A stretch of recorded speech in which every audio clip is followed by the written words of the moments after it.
could ever die. And this monster starts running right at me. Annihilated by nuclear bombs.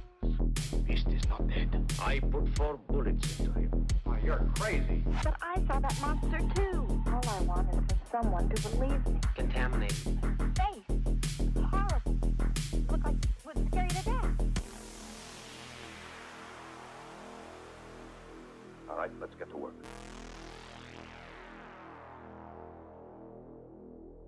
Feel the shadows.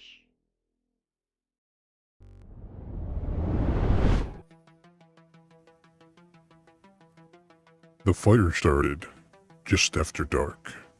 Neighbors rushed into the street as smoke poured from the windows of the mansion on Royal Street. Inside, chained in the attic, were people who would later claim they had been hidden away from the world for years. Some said the screams coming from the upper floor didn't sound human anymore. By sunrise, New Orleans had a new monster. And nearly 200 years later, people still claim something remains inside that house. Tonight, on Beyond the Shadows podcast, we are discussing the LaLaurie Mansion. The true story is worse than the ghost stories.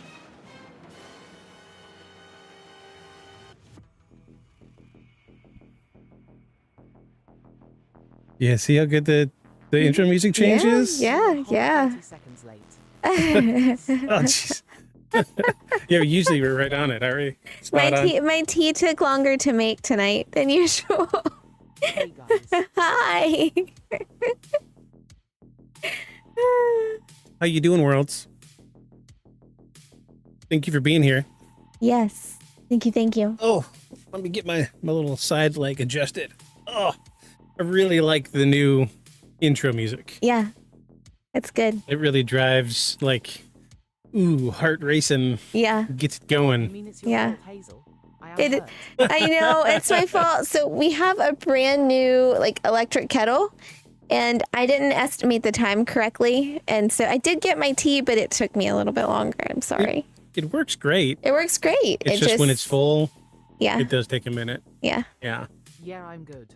Tucked up in bed and ready for my bedtime story. All right. Yay. Well, before we get going, we have a small disclaimer. Do you want to, Yeah, so let's see. Am I gonna say it right? The LaLaurie LaLaurie. Mansion. It's not, at first I thought it was La as in like the LaLaurie Mansion. Yeah. No, it's LaLaurie is Yeah. her name. Yeah. It's Yeah. Delphine LaLaurie. Yeah. So this is like a pretty tough story, right? Because I guess I can forgive you. Oh, thank you. This is a pretty tough story. So just a disclaimer, like this stuff actually happened, I hope you and guys are great. oh, thank you. We're doing okay, I think. We're doing real good. Yeah. So this stuff with the LaLaurie Mansion, it actually happened, and some really horrible things happened to enslaved people, which we know unfortunately happened in this country many times over.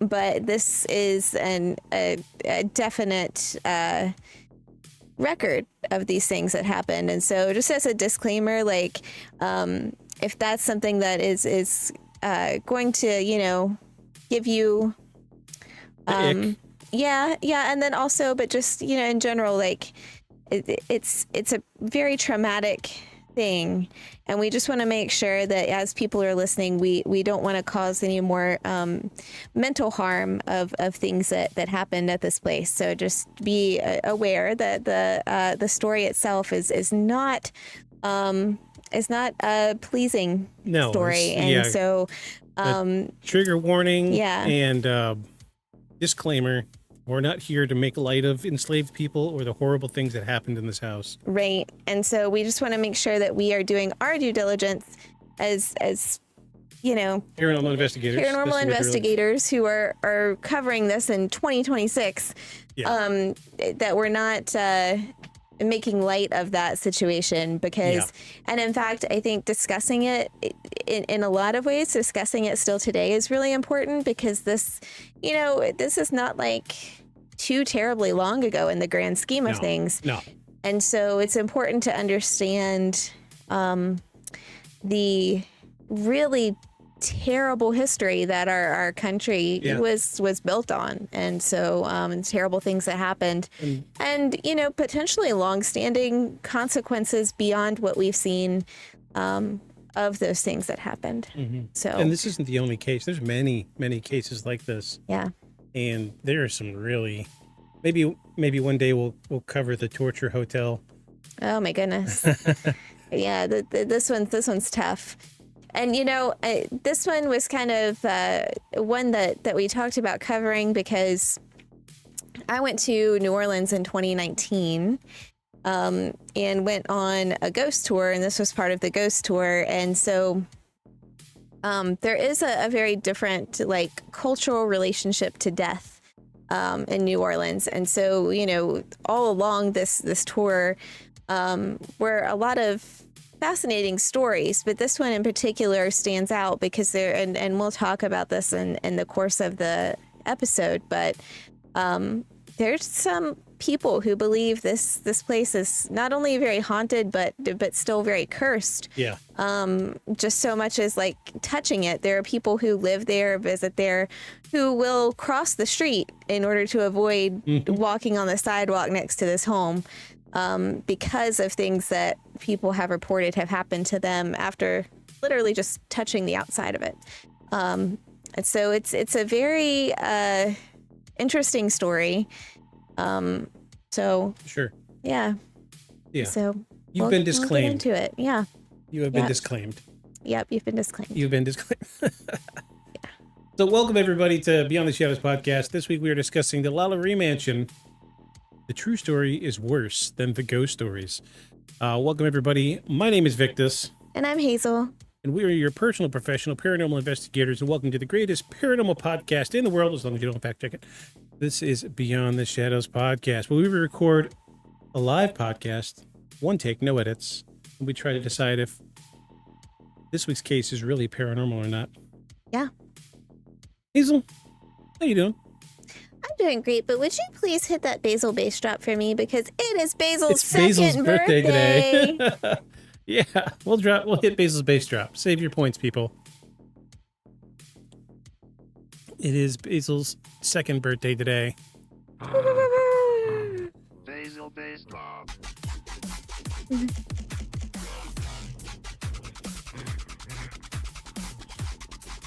I have a picture I'm going to share with everybody. So we do a subscription Bark Box is the brand we use. Great subscription service. They send him treats and toys every month, reasonably priced. It's a good company. We support them. They're doing good things, despite them changing their packaging, which some people poo-poo on. I don't know why, but Yeah, we don't care. Our dog still loves the toys. So. yes, he and the absolutely treats. adores the toys. And this Packaging week makes no difference. we got his Bark Box, and what do you know? It had a Bigfoot in it. So It's the first thing Victus the opened. first thing we pulled out. Check this out. Wait, Nope, that not the was Bark last Box. week. Yeah, check this out. Look at these toys you got. Okay, hold on. I gotta find it. There's a million sources in this. Ta-da! There he is. Handsome boy with his Bigfoot toy. It took so long to get him to sit still and not want to play with it. What does his shirt say again? Gurvana? It Is says that- Gurvana. Yeah. Because it's like Seattle. It was a Seattle themed Bark Box. Yeah. So we got like a Starbucks cup with a coffee bean in it, and then we got Bigfoot, of course, Yeah. which I thought was really cool. I saw it and I was like, we gotta get a picture. Yeah. We gotta show everybody Yeah. that even our pup supports the paranormal. Yeah. That's pretty awesome. It's pretty cool. Little happy boy. He loves that thing. His dangly little legs really gets him going.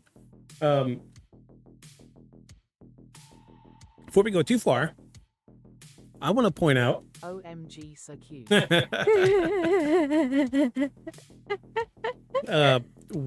I spent like 2 hours making this thing work today. We have a new prop. we drove like 20 something miles over. I bought this old phone today, and I got it working as an audio input source for the podcast, and using the original microphone that's in the handset as the microphone, and it sounds so cool. So originally I came out with this idea because we do the what shirt are you wearing today thing is, and you always say, who did you call this week? Yeah. And I was like, how great would it be if I picked up an actual telephone and talked into it? Yeah. And then I was like, well, what I used to do before you came into the podcast was when I would read quotations, I used to have an audio filter that made it sound like this handset, and it just connect. Old phone, yes. Sorry about my delay. No, you're totally fine. You're fine. But I had such a hard time like digitally making it sound like the old phone, and I was like, there's got to be a way to do it with hardware. Oh. And so I spent 2 hours tearing this phone down. Look, we've got an actual phone back here. I was gonna like tape it to the desk. This thing is so heavy. Hey, people. It's Blip. Hey, Flip. So, I mean, it's an actual rotary phone. The little. Oh, jeez. The little dial actually rolls over on it. Hey, Blip. But look, it's a real phone. The handset does not like staying. Hold on, let me grab it here. The rotary part actually still works. But let me pick up this handset and show you what this amazing microphone sounds like.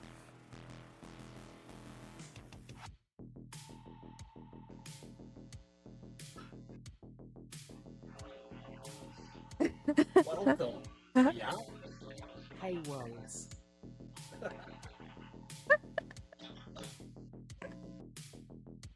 It took so long to get that to work.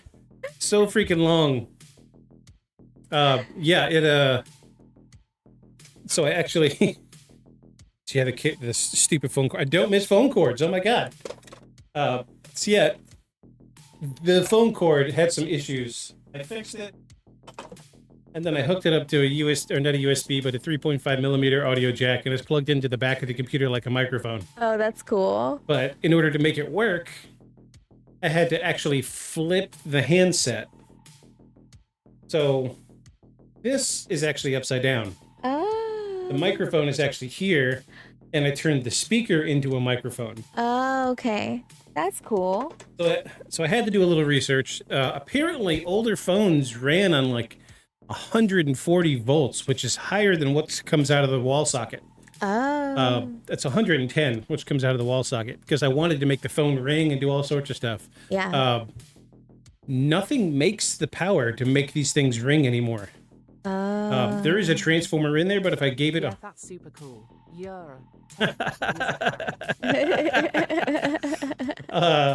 it's so like I actually put 120 volts to the coil to try to make it ring, but it's so different compared to what it was in the 1940s. Yeah. That it just clunk. That's all you get, clunk. Oh no. It just holds over. So it's, I don't know. It doesn't have to ring. I just thought it'd be a cool little gimmicky thing. Yeah, that's neat though. But no, this is going to be part of the show now, and I'm gonna try to use the hell out of it because I really like this phone. That's awesome. I've wanted to do this for a long time, and there's like musicians, and they'll use this as a microphone, and then do like covers of like the Adventure Time and theme song and stuff. Oh, cool. And they'll use that for the mic. Oh, neat. Using the omnicord, the one instrument I cannot afford that I want. Oh. Yeah, very rare instrument. I saw one for sale here, next town over. I wanted $1,300 for it. Goodness gracious. Yeah. Yeah. I quit making it in the 80s. Yeah. We can't afford that. Yeah. It's a cool little instrument, though. Yeah. Cool little instrument. I'm glad y'all appreciate it as much as I did. So yeah, if you see me push the microphone away, you know what's coming because I'm gonna bust out the phone. I'm gonna use the hell out of this thing. I'm Just be excited. ready. That's awesome. Awesome. Did you want to try? You want to try it? Sure. When's the last time you picked up a handset and talked into it? Ooh, a long time ago. Let's hear it. I'm ready.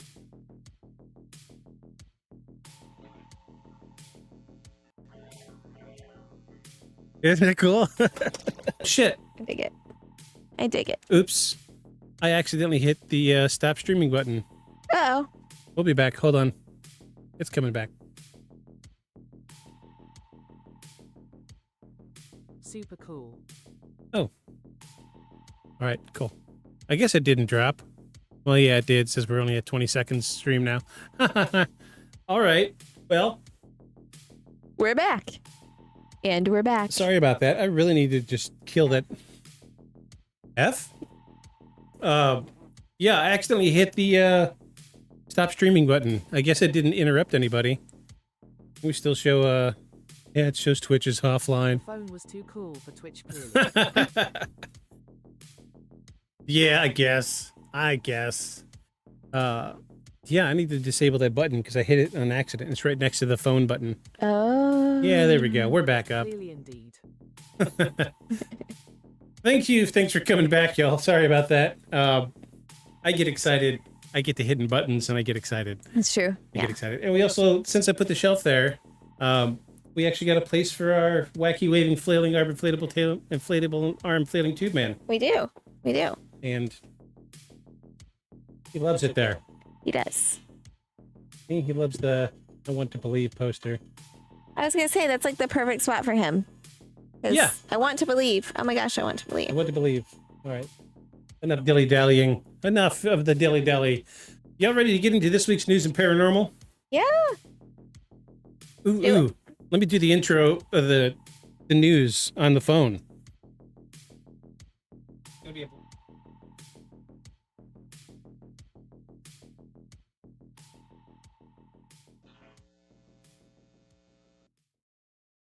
Oh. Paranormal. Paranormal headline. Government cryptid.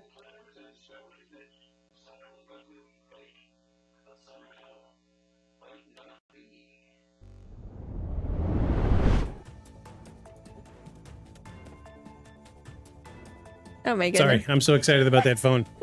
I'm so excited. The first up this week, we have New Jersey witnesses report massive triangle UFO.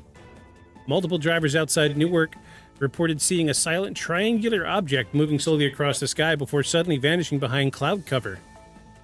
I lost my place because I was looking at the audio sources. Several videos hit social media within hours, with witnesses claiming the object was far too large and slow-moving to be conventional aircraft. Skeptics pointed towards drone formations, but others noted the complete lack of sound around the unusual lighting pattern. Paranormal investigators claim audio capture inside abandoned hospital. A ghost hunting group investigating an abandoned hospital in Pennsylvania released audio they believe contains direct response to questions asked during an EVP session. One clip appears to contain a voice whispering, "Don't leave me here," moments after investigators discuss patient deaths inside the building. Critics argue the recordings could easily be contamination or audio pareidolia, but the clips have already gone viral online. Want to make that a little bigger? Is that better? Yes, please. I am old. How about that? That good? Yes. All right. Yes. Former intelligence official repeats claims about hidden UAP programs. A retired intelligence official appeared on an independent podcast this week and once again claimed the United States possesses materials connected to unidentified aerial phenomena. While no evidence was presented publicly, the interview reignited debate online about whether disclosure is slowly happening through former insiders instead of official government announcements. Supporters say the consistency of these claims is suspicious, and skeptics argue extraordinary claims still require actual proof. Residents near Appalachian Trail report impossible animal sightings.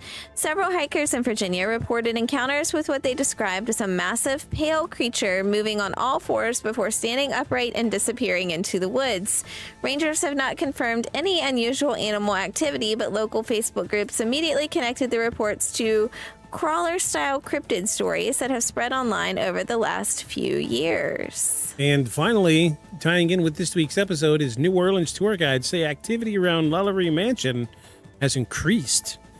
Tour guides in New Orleans claim visitors near the LaLaurie Mansion have recently reported hearing screams, seeing movement in upper windows, and experiencing sudden nausea while standing outside the building late at night. While paranormal tourism has always surrounded the mansion, some guides insist reports have become unusually frequent over the past few months. And those were this week's paranormal headlines. Some of those stories will disappear by next week, and some of them might turn into the next big mystery everyone becomes obsessed with online. Oh. Yeah. Awesome. Did I turn off the... Yeah, just making sure that the phone was turned off. I have it on trigger. Oh, okay. Because it's sensitive enough that it'll pick me up. Oh. So this $200 microphone we struggle with, That's too funny. and this one, the microphone that's actually a speaker, is more sensitive. Wow. It's just, I don't know how it works, but it does. Yeah. That's crazy. Sorry about the drop, everybody. I will I will rearrange my buttons because the button to start and stop the stream is right next to the phone button, and I was so excited, and I accidentally hit the stop stream button. So now we get to edit 2 videos together, and it's going to take twice as long to put the episode out this week. Yay! Yay. It's all right. It's okay. All right. If that's the worst thing that happens to me today, I'll be okay. Yeah. I'm Yay. glad you came back, Worlds. Yay. My mic's a little hot tonight. A little loud. I'm a little loud. There we go. That's a little bit better. Now I feel like I'm too quiet. No, there we go. I'll bring my voice. No, then your microphone's going to start picking me up. There we go. The struggle is real. We don't have our sound dampening blanket hanging up anymore, and I'm noticing a big difference. Yeah. Lots of sound bleed through. Yeah. So, do I ask the same question as usual since this is new? So This I don't know. We got to feel this out and see how to make this work the best. I've had this pass.go ad 3 times already. Are you an ad right now? I used to have a window for the ads. I don't know why it quit coming up in OBS. It used to tell me when ads were coming so I could, Oh. but I don't know. Worlds of confusion. Thanks for Oh. subscribing. Yay. Round of applause for Worlds of Confusion, everybody. and round of applause. Blip gifted the sub. This is how, oh, It said Blip gifted the sub. Blip gifted a freaking sub to Worlds. Thank you so much, Blip. Thank you so much. You gotta beat those ads. It's the only way to beat the ads. I'm sorry, y'all. If there was a good enough platform that we could do this on and everybody could watch ad free, That would be That is ideal. very kind. we would absolutely do it. Yeah. Because we're not about making the money. We're about having a good time. And we're not making money. We're not making any money. No. $50 a year. Well, you deserve it. Thanks. All right. Yeah, I guess we just gotta feel this out. Go for it. Maybe we'll see. So to be clear, I know who you called, and I want to say this is a really horrible woman, and anything she says. Okay, I got one better. Okay, I got one better. you got one better. I got one. You ready? I got a better person to call. That was the Okay. person I picked yesterday, Okay, and I was running. because we don't like I her. was doing too much. Yeah, we don't like her. We don't like her. Might Okay. as well be Elizabeth Bathory. Yeah. Oh, that would be a good episode. Oh yeah. Yeah. She's just as bad. Okay. All right, Victus.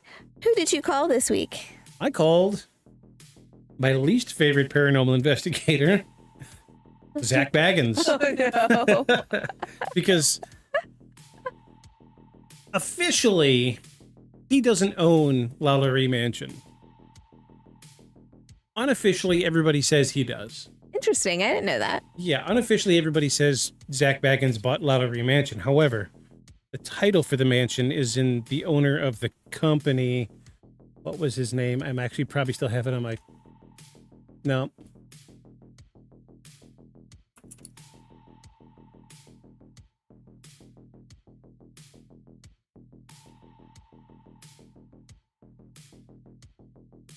Yeah, now the current owner is Lance Zoll, but he owns Ghost Adventures. So I don't know if just like for publicity's sake, he told everybody that he put out a press release saying that Zach Baggins bought it. Yeah. Which is really gross. Yeah, I mean, if you think about the tourism around this, it's also kind of problematic, right? Yeah. Like, you know, and even like we have to be careful and the way we talk about it too, because we have to make sure that we're super respectful, you know, of what the things people endured, rather than thinking about it in terms of like a moneymaker situation. Right. Well, back before I met you, I used to do paranormal investigations, like legit IRL investigations. And I shopped around for probably a year before I landed with a small group of like 8 or 9 people. And the reason I shopped around is because I didn't want to get stuck with a group that was like Ghost Adventures. Yeah. At no point should you talk aggressively to a spirit in any way, shape, or form to try to get action out of it. Right. That is the wrong thing to do. Absolutely. They were human. Exactly. And they still technically kind of are. And I don't agree with the way that Zach Baggins and his crew run their things. And clearly it's just for production. But I mean, they can talk aggressively to Delphine LaLaurie. I don't care if they talk aggressively to her. Yeah.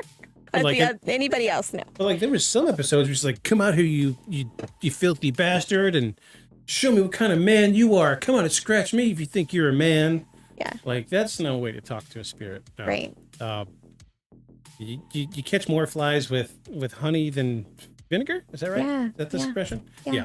So I don't agree with how he does it, but kudos, he's making a living off of doing it. Oh yeah, he's making tons of money. But yeah, I called Mr. Zach Baggins this week. Let's cue this thing up. Let's do this right. Oh.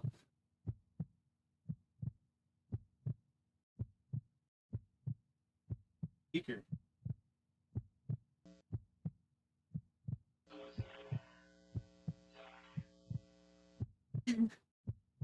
Episode. Remake.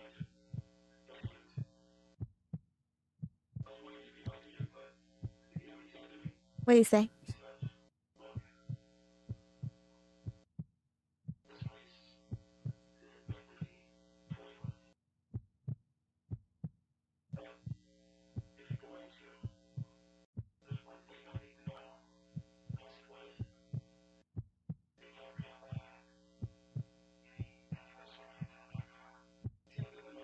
Yeah.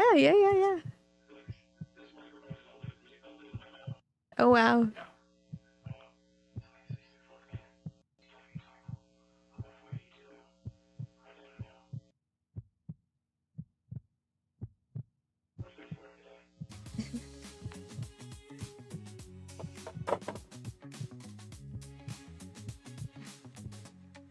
What shirt are you wearing today?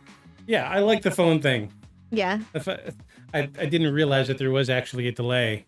It's like a fraction of a second. It's just a little bit slower than when we can live monitor the microphones here. Yeah. So I had to completely, I don't know. Yeah. It's yeah, cool. yeah, It's a cool prop. It makes for a great, maybe one day we'll get it ringing. Yeah. Or do like a ring sound effect or something. But That would be cool. this is a very fledgling aspect of the Right. podcast. So we've got a lot of things. This is what we do. We started off, this podcast was nothing like this. So as we add things, we see what works and see what doesn't. Yeah. And I really like the phone thing.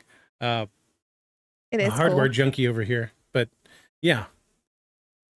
You ready to see what shirt I'm wearing I'm ready to today? see what shirt you're wearing today. So those of you in my private circle know Hef. This was a shirt You've that... seen Ghost Dimension? It's a British one. Hilarious. Oh, no, I haven't. So for those of you who know Hef, this is a The shirt... phone thing is awesome. Hef made his own shirts there for a little while. He had another like sub channel of his own channel called the Cut Zone, where he would make, do like screen printing and make his own shirts. Yeah. And geez, like a year before I met you, he just said, "Hey, look, guys, I want to do this. If anybody wants to chip in, we'll do a limited run of shirts, and you'll get your name put on the shirt." Mm-hmm. I was like, "Cool, yeah," because he helped me out. I mean, he's the reason I started streaming. Yeah. We've known each other since elementary school. I I thought you got that shirt after we got together. Yeah, but this was he asked for some kickbacks and some other things. Well, not kickbacks, but he said, "Look, if you got some extra cash, Yeah. I'd like to see what we can do, and if we can do it, I'll give you guys a Yeah. perk for doing it." I was like, "Sure, cool." So I just threw him a little bit of money, some stuff I had hanging around, and so he made this shirt, and it's like a rip off of the Dare shirt, but it says Hef, 6th anniversary edition, and then on the back, it's got like screen credits from a movie, and my name is on there as one of the executive producers, Oh, cool. and like everybody that contributed has their name on the screen credits on the back of the shirt, That's awesome. and it's like sharks on there, Yeah. and like, hold on, what does sharks say? Let's see who you got. So there's Jaden X. I don't know the second name. There's Jasmine Stitch. There's another name I don't know. Pink Lady. What does Shark say? There's soy sauce on there. Yeah, soya. I've already talked about. There's Gummy X Shark on Yep, there, that's and Shark. it says that she is the Shark animatronic controller. Yeah. So everybody kind of get their own special thing. I think mine just says executive producer or something. I think so too. I didn't look at that. Yeah, But no, it was cool. It was. I really wasn't expecting it, and the shirt came in one day. that's cool. That's really neat. That's Yeah, a cool shirt. I'm surprised And it nobody still else in the fits. whole world has. No, has there's one. there's only Well, I mean, there are people, but like the nobody. names else on the uses back plus Hef it. Yeah, are the only people that have this shirt. yeah, So yeah. he did good. I think he's actually shutting it down. So Oh, he said yeah. it's just too much to do. yeah, It's fine. yeah. You can show off your shirt. So my shirt is a Walk for the Cure for Alzheimer's shirt because I did that last year, and Victus actually helped me raise enough money so Yeah. I could get a shirt. So that was really cool. So I had a few people contribute and donate, and I finally got my shirt, which was awesome. So, and then it's also Stuffy Sunday. So Stuffy Sunday. this penguin is 18 years old, maybe 19 years old, and my dad gave him to me one year for Christmas. Old enough to vote. Yeah, and he's actually one of the Madagascar penguins, but I named him Arthur, so his name is Arthur, and I still remember that. So that's pretty neat. Act cool, everybody. Act cool. Arthur. Act cool. Yeah, cool. You didn't Arthur. see us anywhere. Didn't see us anywhere. Penguins are my jam. Penguins. She loves herself some I got penguins. my Stephen Rhodes Let's Summon Demons shirt on. Hey, Stephen Rhodes. Ooh. Ours is crooked because we accidentally pulled it with the extension cord Yeah. right before we started. It's actually about to fall again. Oh, no, wait. We ripped out a staple at the top. Oh no. I don't have the staple gun in here. We have to make sure we find that before Yeah. the baby comes it's, back It's here upstairs. somewhere. I think it's over there because I used it to hang up the blanket a couple weeks ago. No, I mean we have to make sure we find the staple. Oh, it's still in there. It just ripped out. And Oh, okay. yeah, I see it. My nose and my face are so itchy today because my allergies are out of control. Mhm. Like, I missed one day of taking my Zyrtec, and I've been taking it since March, and my allergies are out of control. So, sorry. I might start sneezing No, soon. you're fine. That's probably why my throat's been bothering me Yeah. last 2 days. Yeah. Generally lethargic. Usually my energy's way up when we're doing the podcast. Yeah. Yeah. And I'm so out of it today. I'm trying to, come around. That's why I made the tea. But you had to wake me up You just got a an hug. hour ago. Oh, thank you. Thank you. I need it. I absolutely need it. And it's so frustrating because it's like you Yeah. forget. It's funny when your allergies are bothering you, you forget what it was like to breathe without the allergy issue. And you're like, has it always been this way? Has breathing always been this hard? Has it always been this difficult? We need to say it into the phone. Right. Yeah. That's what our throats feel like. That's why we did the phone thing, because that's what our throats feel like today. Exactly. Yep. So, Check that out. 1985 Mango IPA. yeah, you finally got yourself some new Voodoo It's Ranger. new Voodoo Rangers. They finally brought them to the store. I have a Blood Orange IPA. And this one's really cool because everybody knows I'm a big 80s nerd. 1985 Mango IPA. You can't see it because the lights are crazy in here, but it's got a dude in like a snapback and a Cobra jacket wearing aviator sunglasses. Definitely marketed properly to you. Yeah, they hit the nail on the head. Well, that's good. Oh. Oh. We just got followed by an HDMI cable. Oh, that's funny. I love it. I love it. Great name. Oh, geez, where was that from? Hold on. Let me close this out. Where'd that follow come from? Was that? Geez, was that Twitch or was that YouTube? I think it was Twitch.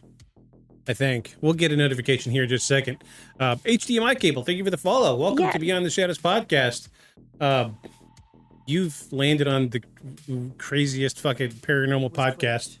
There we go. Now we got the... Yay! Thank you. HDMI. Appreciate that. Cool name. Can't go wrong with an HDMI cable. I have oodles I love of that them. you got to say we just got followed by an HDMI cable. That was really cool.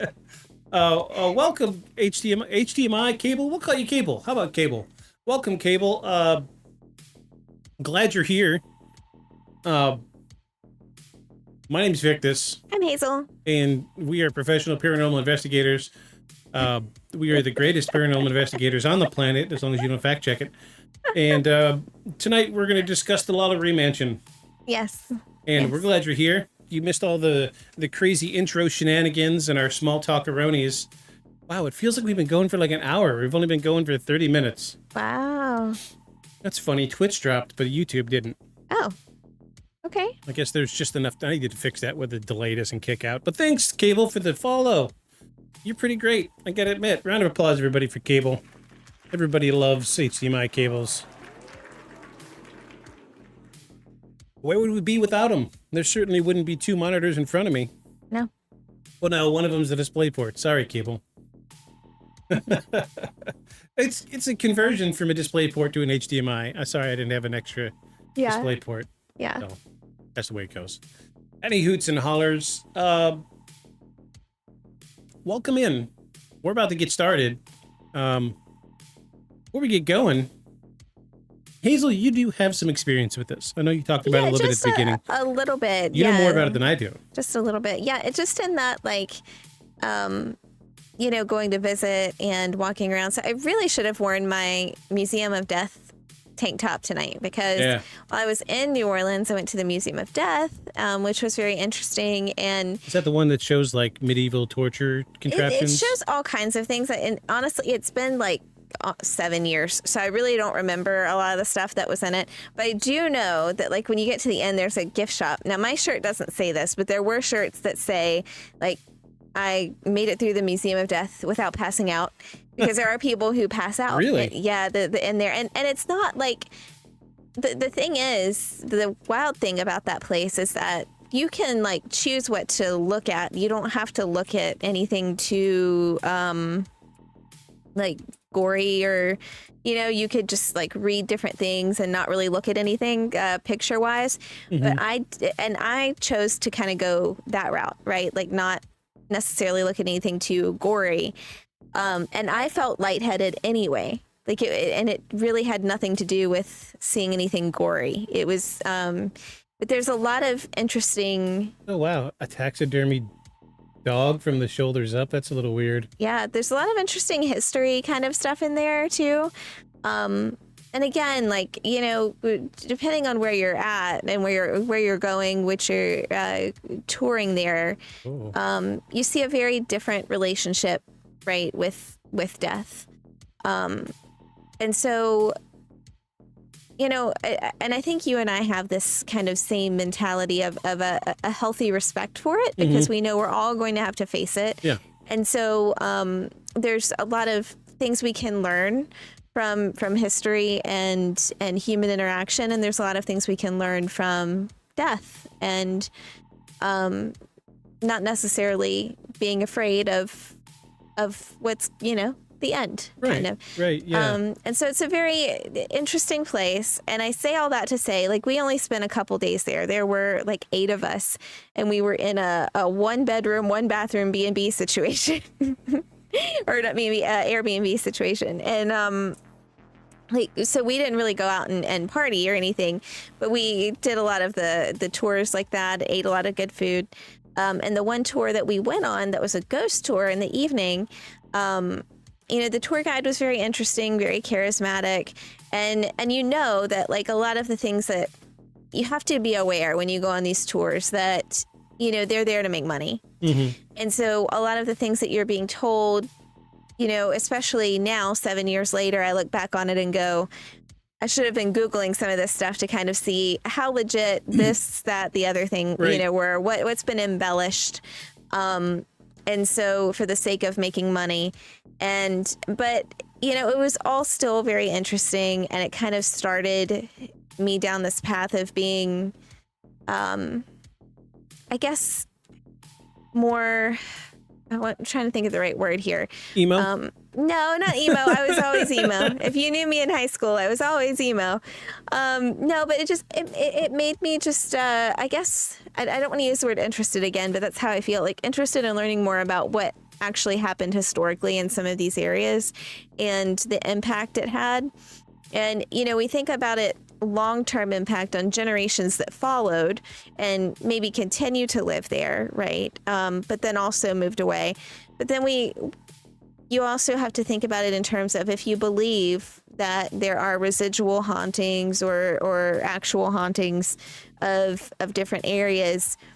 These are really high impact trauma areas that if it's an actual thing, it's probably happening, right? Like, I'm sure at this point the entire city's haunted, especially after Katrina. Absolutely. Yeah, like every street corner. Like, don't walk into downtown New Orleans with a freaking REM pod because it's just going to go off constantly. Right. And I mean, it's no wonder Anne Rice, you know, I mean, she lived there, but there's no wonder that she decided to choose, you know, New Orleans as central focal point of a lot of her stories. Right. Yeah, absolutely. And the architecture itself lends itself to a healthy belief in that. But yeah, so anyway, we're on this tour and we get to the LaLaurie Mansion, and even like, you know, staying with the folklore, right? He does not, we don't go across the street. You know, none of us, nobody in the tour group did. I was going to ask, how close did you get? We were across the street from it, but we did not go over to that side of the sidewalk. There were a couple of people who were over there, but you would actually see people like kind of take a detour. So it was a walking tour? Yeah, it was a walking tour. And so, I mean, there were some people who just like either didn't know or didn't care, right? And just kind of walked over there. But, you know, there were stories that he told us that, now I haven't verified any of this, but there were stories that he told us about people who went up and touched the house and then would like get in a car accident on the way home or like have a lot of bad luck after they had actually touched the house. And this is actually a trend in other locations inside New Orleans. There is, oh geez, it's another of my least favorite paranormal investigators properties, but apparently a trend at one of these other places, I forget what the place is, but people will take stones, like a little pebble, and they will take them, and then their fortunes will be horrible. You know, have a horrible streak of bad luck. And they say that pretty regularly, like every other day, they'll get a package in the mail with like a rock. Yeah. Or a piece of something that they took from in front of the house. And they're like, please put it back. Yeah, like, please, you know, apologize to the house for me. And there's a wall of like letters apologizing to the house. Wow. And this is a trend. But, you know, I mean, I think it also speaks to what we've already talked about, like having a healthy respect for something. Yes. And for the fact that actual people went through these things and, you know. Like another, and again, it's the Zach Baggins train here, but the Annabelle doll. Yeah. They say you're supposed to ask permission before taking a picture of it. And a lot of people don't. And the people that don't, again, have horrible luck and like really bad misfortunes in their lives. And they will mail the picture back. Wow. Or send a letter apologizing. And all of them will say after mailing it back or apologizing in a letter, their luck gets better. But then again, are they manifesting it, right? Right. Yeah, there's something to be said also for like Polaroidolia. Yeah. And then also, you know, in modern times, it's no longer mailing the picture back. Like, do I just send my whole iPhone to you? Like, right. Is the iPhone cursed at this point? So cool. So you have a little bit of foundation work. I've never been to New Orleans. I've been to Louisiana once, working. and it was in the far west end of Louisiana.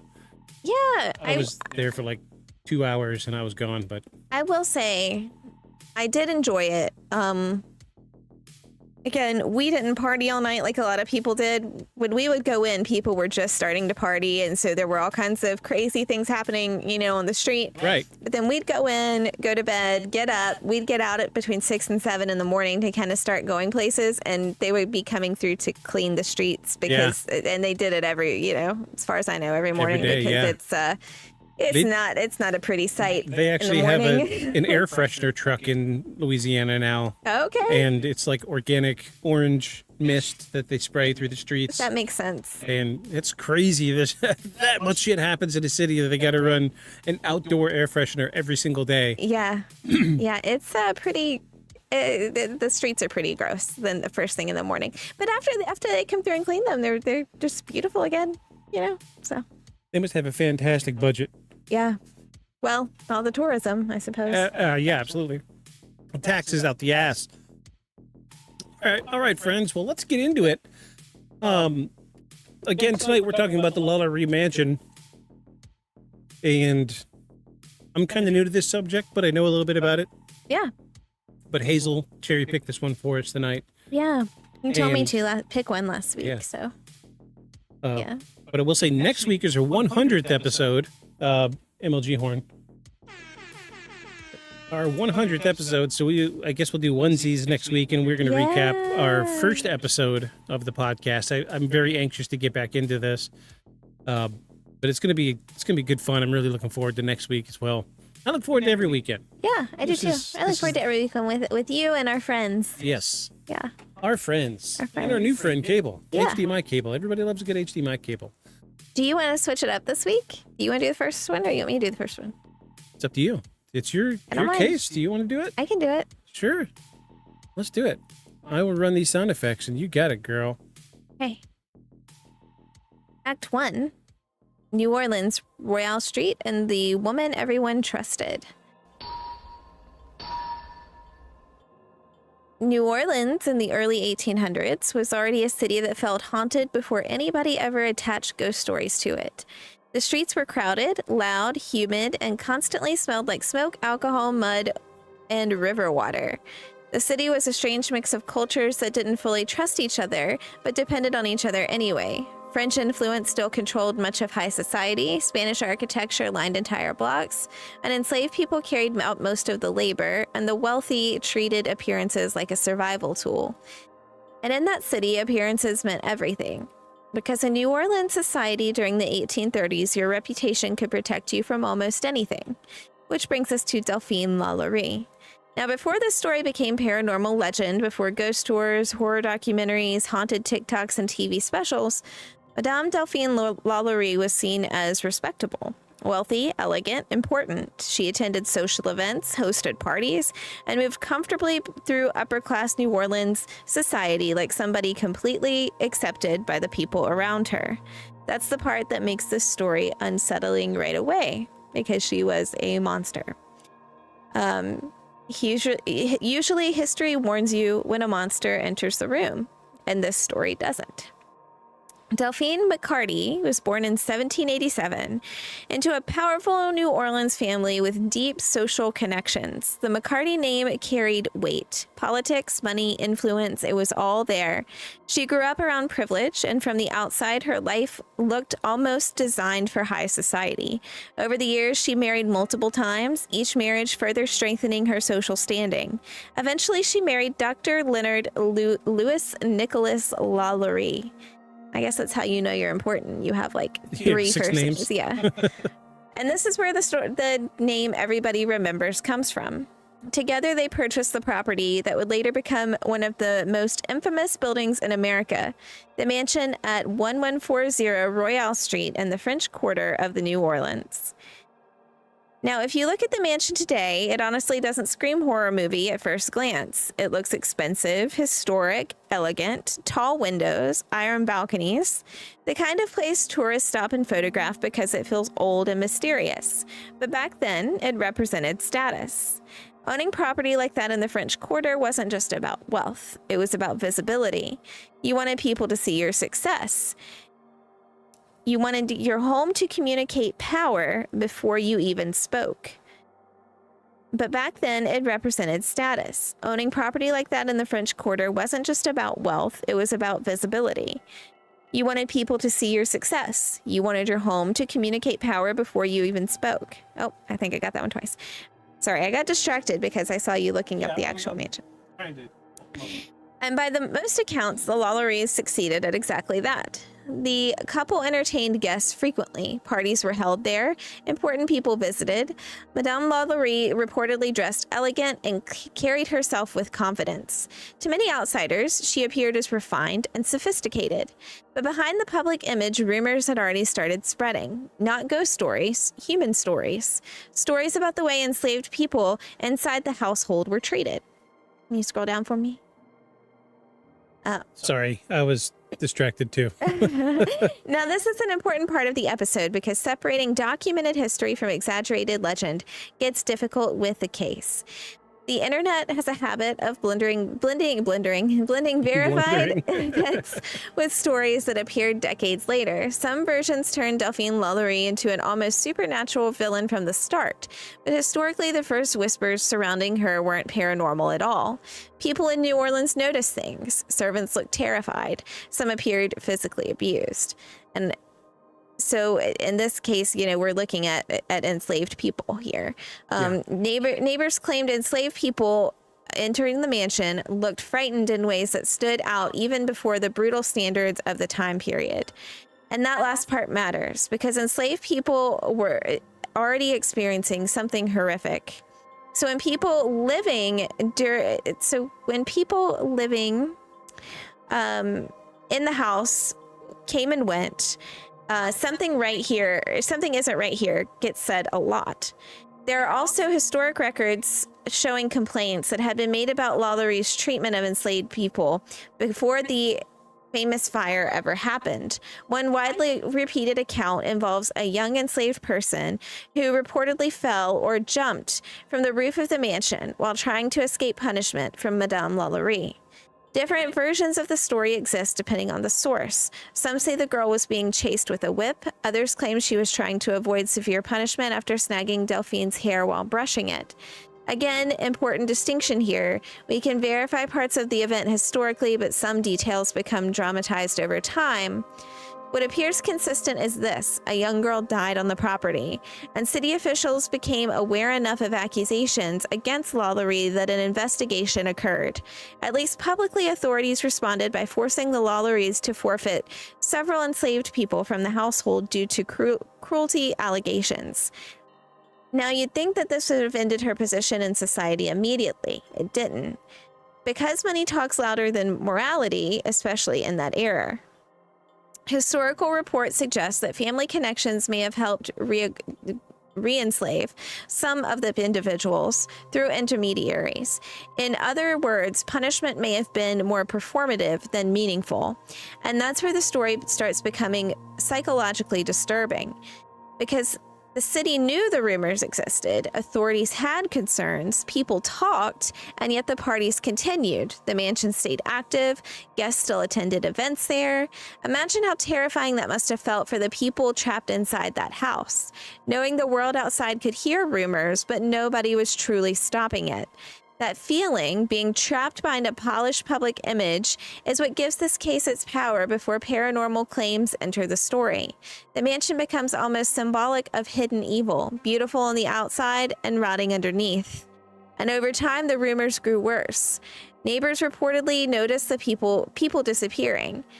Some claimed they rarely saw the same enslaved people twice. Others believed screams could occasionally be heard from inside the mansion late at night. Now, to be fair, some of these accounts are difficult to verify fully because later retellings heavily embellish the story. New Orleans itself thrives on folklore, which we've talked about. The city almost absorbs tragedy and transforms it into legend over time. So historians constantly debate which details are authentic and which were amplified decades later. But one thing almost everyone agrees on, something terrible was happening inside that house. And eventually the entire city would find out. Not because somebody confessed, not because authorities uncovered it, but because of a fire that started in the kitchen of the mansion on April 10th, 1834. According to the witnesses, when responders found upstairs inside the LaLaurie Mansion would permanently transform Delphine LaLaurie from a wealthy socialite into one of the most infamous figures in American horror history.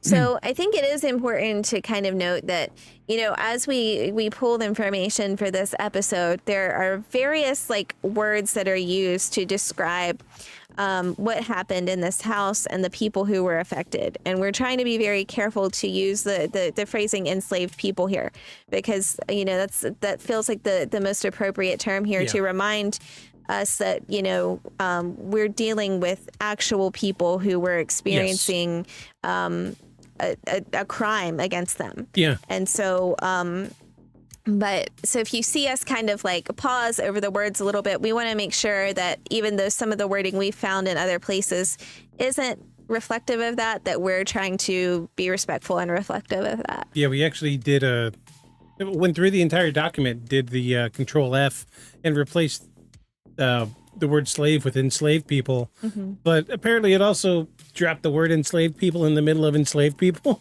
Right. So it says enslaved people. So we're trying to correct that. Also, you know, the term servant feels a little too light here in terms of what happened. Right. So if you hear us say that, that's not intentional. That's just something that we may have missed. And so we'll try to correct ourselves, because we know that what we're talking about there. But I need to feel some cold wind. I'm burning up over here. You're burning up. Yeah, I'm sweating in this little chair. And I'm drinking hot tea. But yeah, so this is, I mean, you know, just kind of getting started in here. I feel like, you know, unfortunately, this is what we see throughout history, right? People know something's happening, but no one's doing anything about it. Right. It's kind of like, you know, even modern times, with crimes that are committed. And I don't know if it's that one that you have up or it's the one next to it, by the way, other way. That one over there? I don't know which one it is. We might have to Google and see, because I'm not, maybe that's it. Okay. So yeah, so I mean, it is the one in the corner. Yeah, you're right. Recently, not super recently, but I remember there being a story, Jimmy Savile, is that, I don't know. I'm not if I'm familiar with that name. Let's look him up. Let's see. Look it up.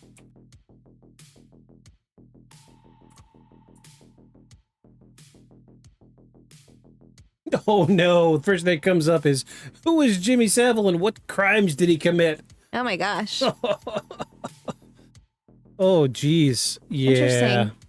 Yeah, he doesn't look like he doesn't look like a winner. So. Gotcha. Yeah, he looks like one.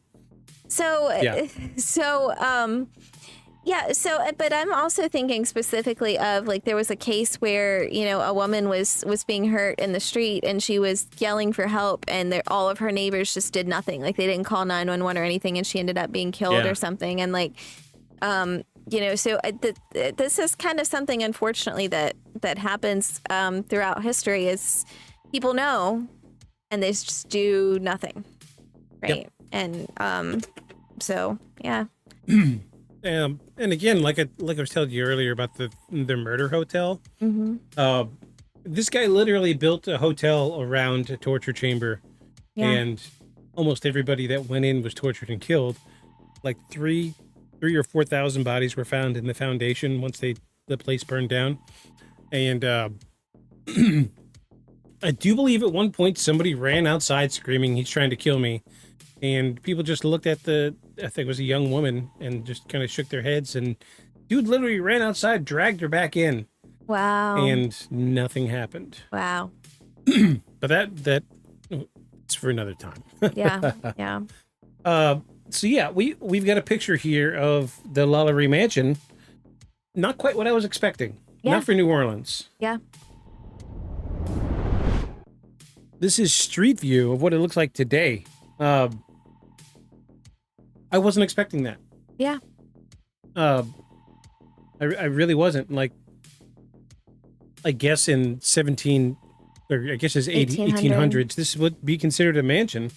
But it also has been burned to the ground, so hard to tell what exactly it looked like back in the day. Even though, like in this picture, by our standards of what we think about as a mansion, I guess that looks a little small to as what we're saying. Right. But inside, this place is like huge. Like it's got so much going on inside. I want to see what it originally looked like. Oh. Okay, so it kind of always looked like this. So 2 floors. Mm-hmm. Yeah.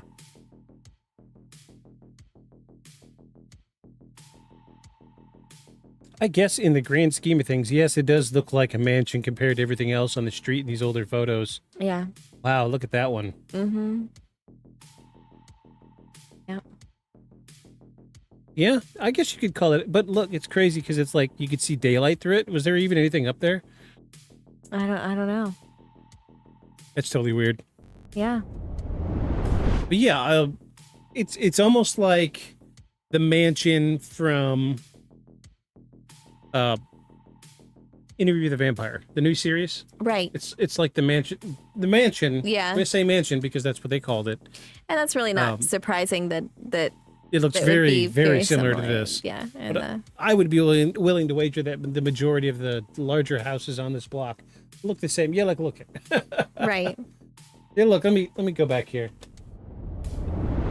This is directly across the street. It looks exactly the same. Just has one less floor. Yeah, one less floor in a different color. Yeah. And then if you look down, like if you go down the street a little bit, that one with the green balcony, it's very similar. Yeah, the same thing, just one floor and not on a corner. Mm-hmm. Yeah. So I mean, this is the traditional architecture of the area. So it's Jesus Christ, these streets are so narrow. Mm-hmm. I would hate living here. Yeah. But it doesn't give off like spooky vibes. No. But no. Most of the things in the world that are inherently evil don't blatantly look like it. You know what I mean? Right. Oh, absolutely. Well, I mean, and that's exactly what we've talked about so far, right? Like as far as this woman. I've never seen British roads. Are they even more narrow? Oh yeah, remember when we looked at we looked at that one. the one about the time place. slips? Yeah. Yeah. Oh geez, yeah, so narrow. Yeah. Yeah. But this is this is narrow compared to normal United States roads. Right. Yeah. Yeah.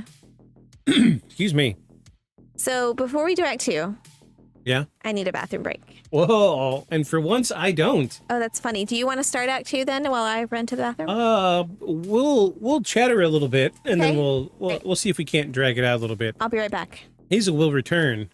I'm gonna mute your mic just in case we get some bleed over. Yeah, this whole area, You got Woad Boy roads. like our streets out here, like Wide. the street in front of the house, is wide enough that people can park on both sides, and then you could still have 2 people drive in the middle. But we live in an area where it's we're kind of touristy here. It's kind of a tourist area, and this whole area is meant for maximum traffic flow.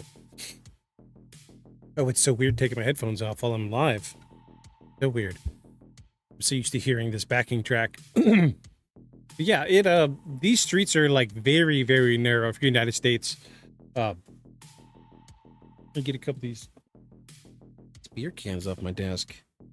Usually, I'm usually in like 3 or 4 of these, and I'm already slurring my words. But these are not as strong as I usually drink. But trying not to go too crazy. I know at the end of last week I was really dragging my words out.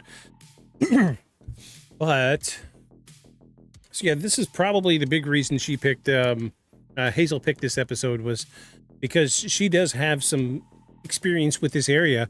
I have no experience with downtown New Orleans. This is a little too cramped for me. I don't like large crowds of people. I don't like small crowds of people. This is not a place I would go and visit. But, oh, that one's tasty. What is that one called? Sweet Ride Juicy IPA. Come on, Voodoo Ranger. Let me get a sponsorship here.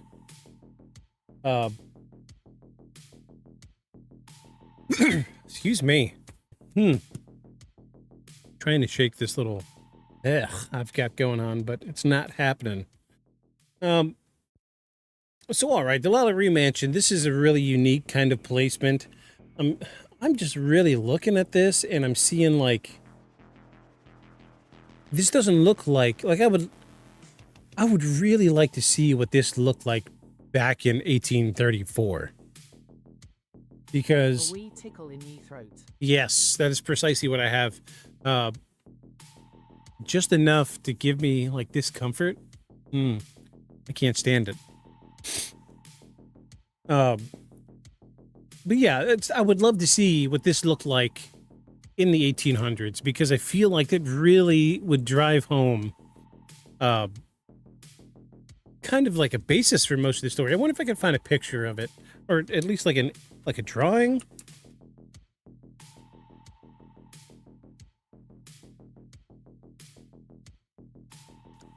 Come on, what's the... Okay, well, we have a drawing. We have a legit drawing.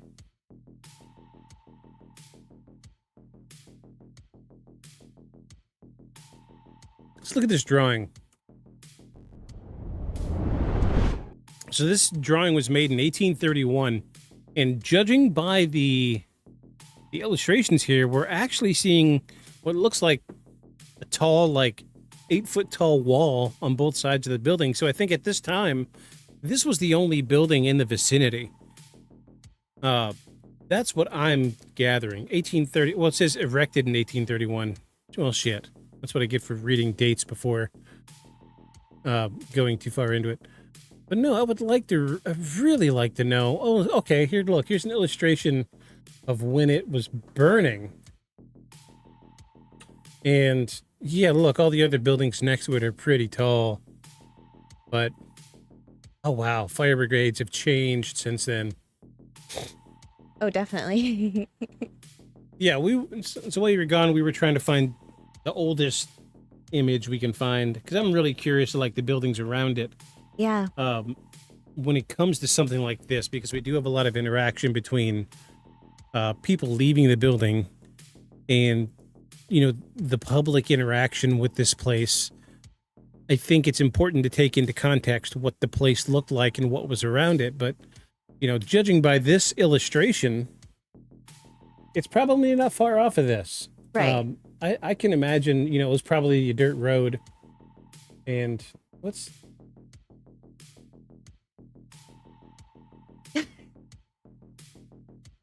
That's not how you pressure wash. That... You're supposed to pull the trigger to use the pressure washer. I think we're a little off course here. Sorry.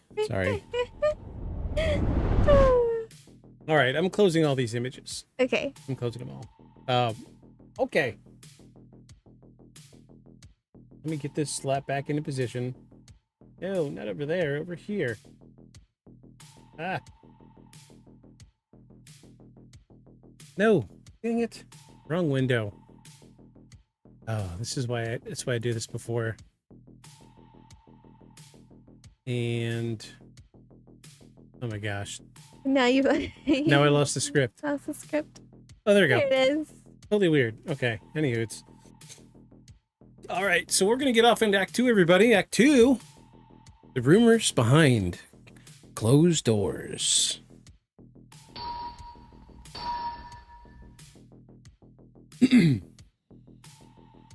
Let's get rid of the cheery music first. All right. I'm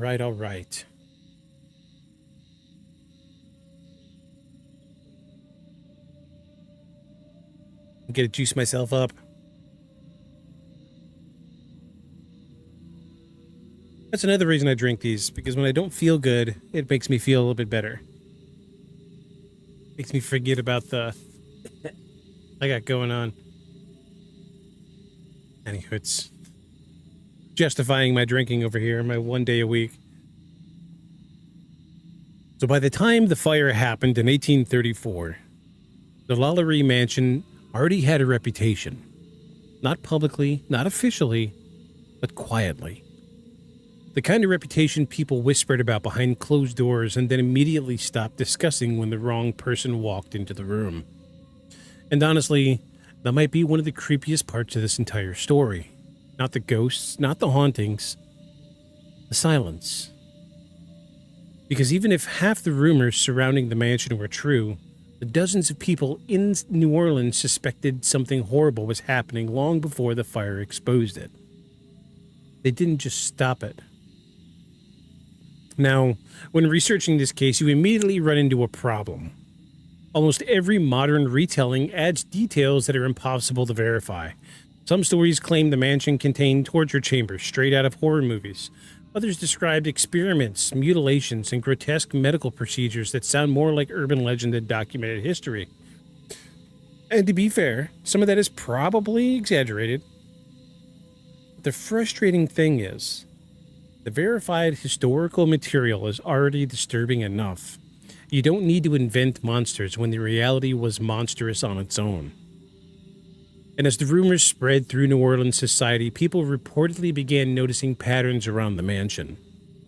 Enslaved peoples appeared exhausted. iViewersstreamblue.com. What? Like, are these guys really making money? Like, kudos. Thanks for subscribing. Wow, they subscribed. Cool. Thanks for the sub, I guess. They subbed. They literally subscribed. Look. Oh my gosh. That's probably the new tactic, I would imagine. It's fine. I'll take your money, but you're getting muted.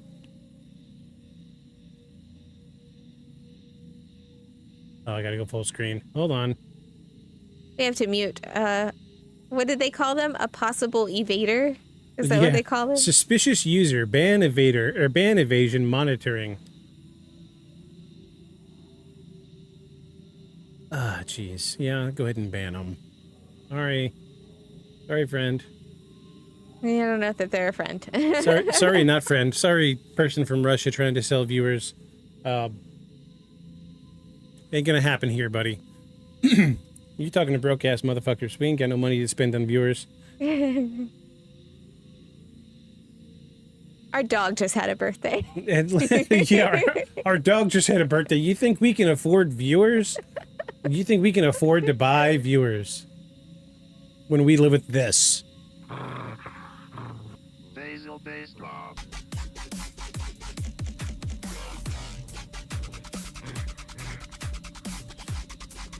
Yeah, sorry, not sorry. There we go. Since she keeps coming in the room, and I spent so much time on it, here's an olive oil drum and bass. But surely you mean olive oil? Olive oil? Goodbye. It was so hard to get her to sit still. Olive oil drum and bass. Yeah. Welcome, HDMI cable, to the most ridiculous paranormal podcast you've ever come into. I hope you're still here. Yeah, me too. Uh. All right, should we kind of restart the paragraph a little bit, kind of take us back in respectfully to Let's see. The person, we should be clear that the bot or the person trying to sell these things ripped us out of. Yeah. Let's see. Where were we? Hold on. Yep. This. There we go. Rewound it a little bit.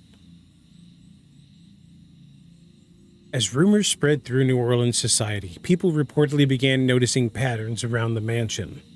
Enslaved peoples appeared exhausted, frightened, injured. Some neighbors claimed they almost never saw servants outside unless they were being watched closely. And again, we have to be careful here because many witnesses, their statements were recorded after the fire, when the entire city was already horrified. Memory changes when people look backward at tragedy, and suddenly everyone remembers having a bad feeling. But there were earlier complaints against the LaLaurie before the public scandal exploded. And those complaints mattered.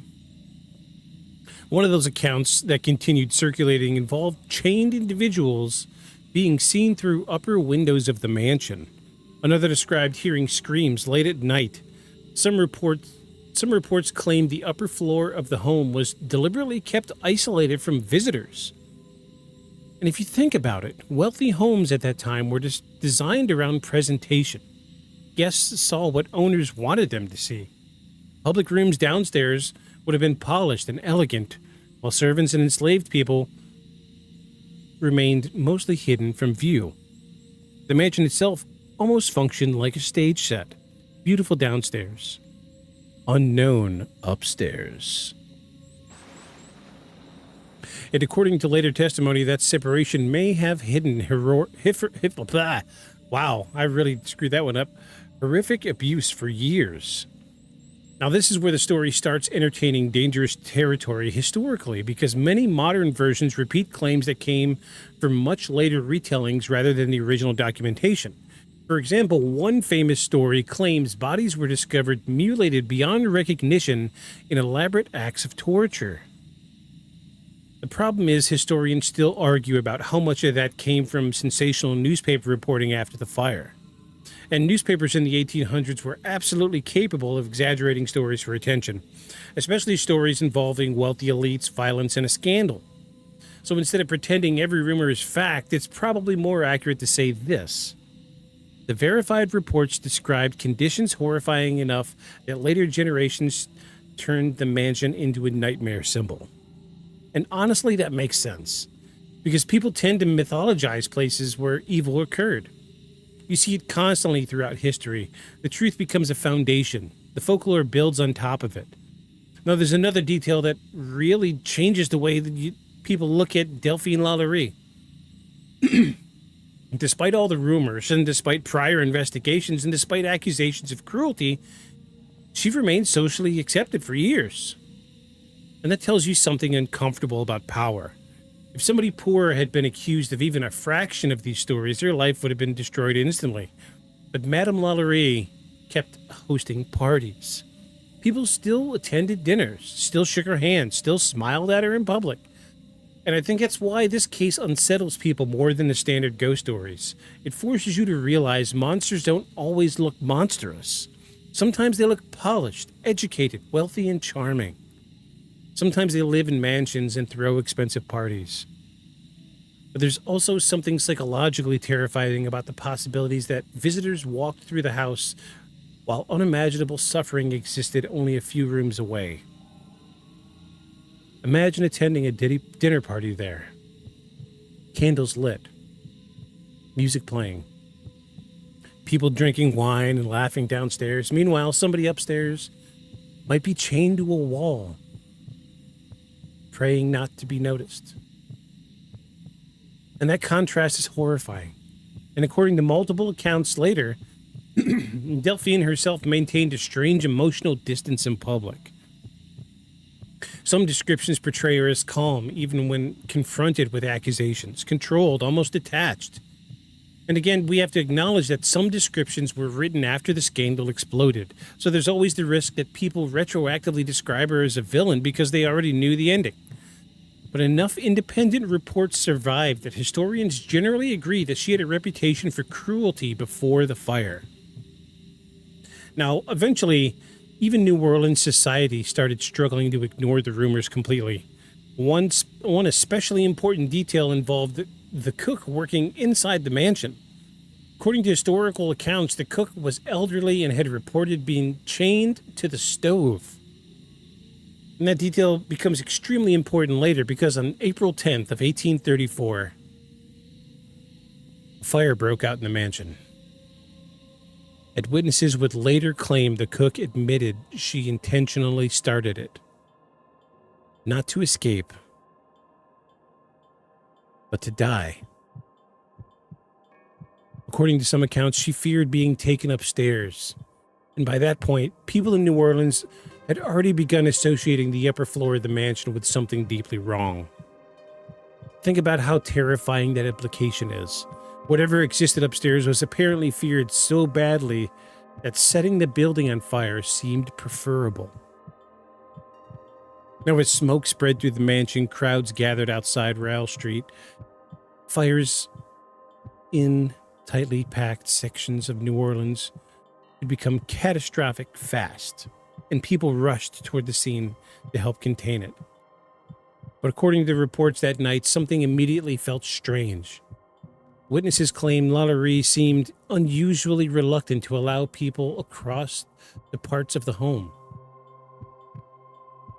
And that raised suspicion immediately, because during a major fire, most people are desperate to save anyone trapped inside, but responders reportedly encountered resistance when attempting to check upper areas of the mansion. Eventually, according to multiple historical accounts, forced entry became necessary. And once people reached the upper floor, the story of the LaLaurie Mansion changed forever.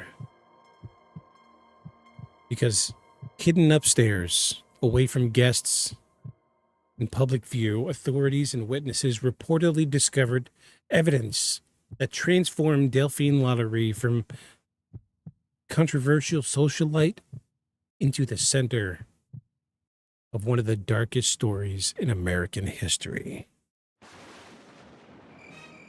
Oops. I hit the crickets again. You did. Yeah, so much for the build-up at the end there. Jeez. Oh, okay. So yeah, we're getting some red flags. Yeah. Major Yeah. red flags. Yeah, absolutely. And it's something else that we've talked about here is like how over time stories can be embellished. And of course, back then in the newspapers, stories can be embellished. And we want to be clear, like, yes, we understand that stories can get embellished as far as like entertainment purposes. And I believe this was at some point transformed into an episode of or ongoing thing of an American Horror Story. Yeah.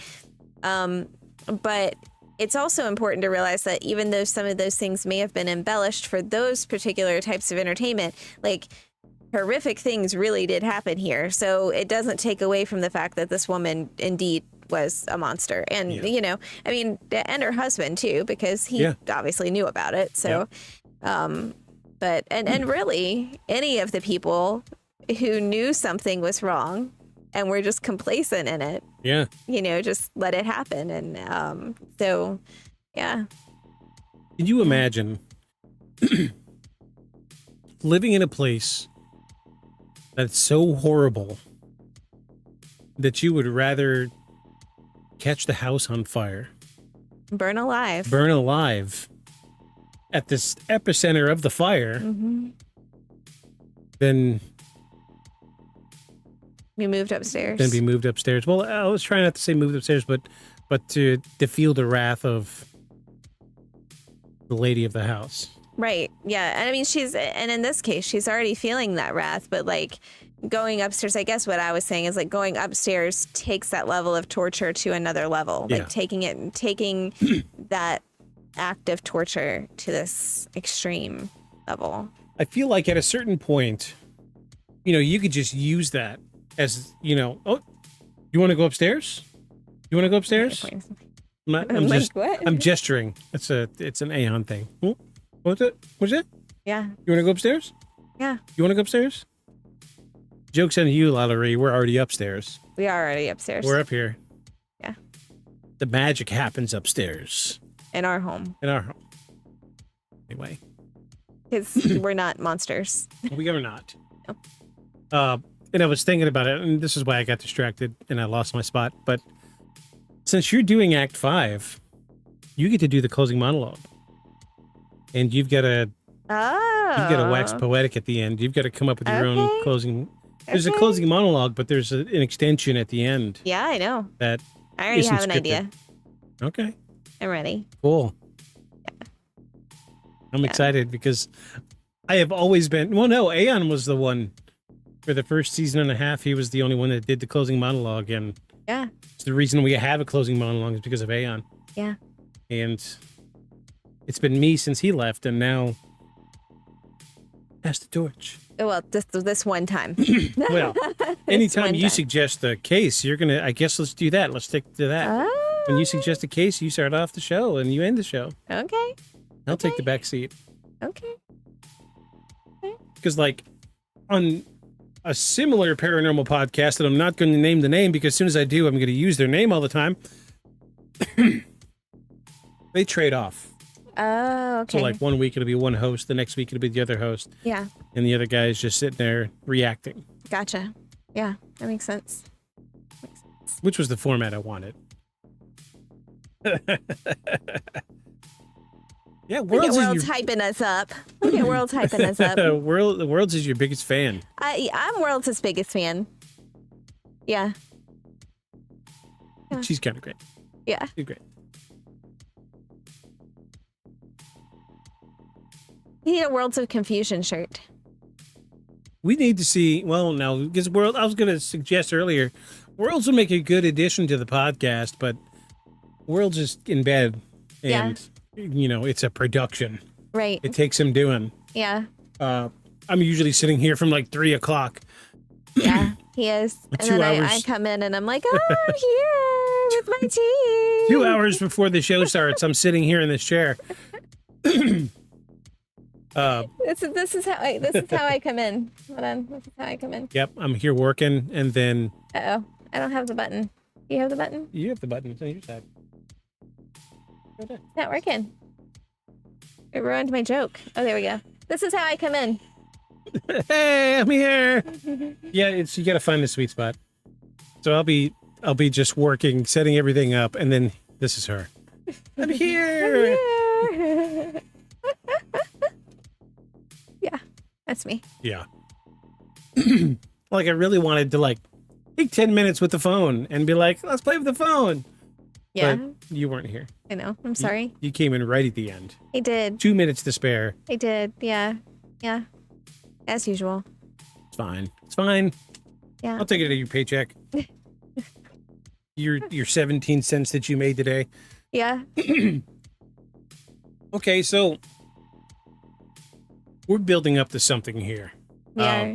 I know loosely what is coming. You know, I try to put this, it's hard to put the script together and not read it, but I try to glaze over some of the things while I'm putting it together. Mm-hmm.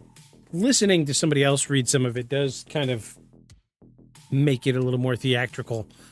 I'm enjoying this one so far. Yeah. Like I feel like we've only been through Act 2, and I feel like we're building up to something extraordinary. And I'm wondering if the stories that I have in the back of my mind are from this case, or if they're from the murder hotel. Oh, okay. So you're kind of wondering if you're crossing them over. Oh, thank you, Worlds. Yeah, so I'm glad you think so. You're probably the only person. I think you're too cool. You're too school for cool. I'm too school for cool. Yeah. Yeah. Do we need to use the phone a little bit? That's funny.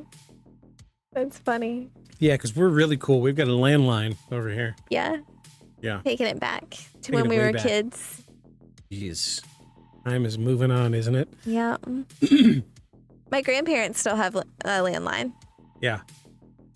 Yeah. It's wild that, geez, internet companies. You know how hard our internet company pushed me to get a landline? Really? Like, I don't need that shit. I ain't paying for that mess.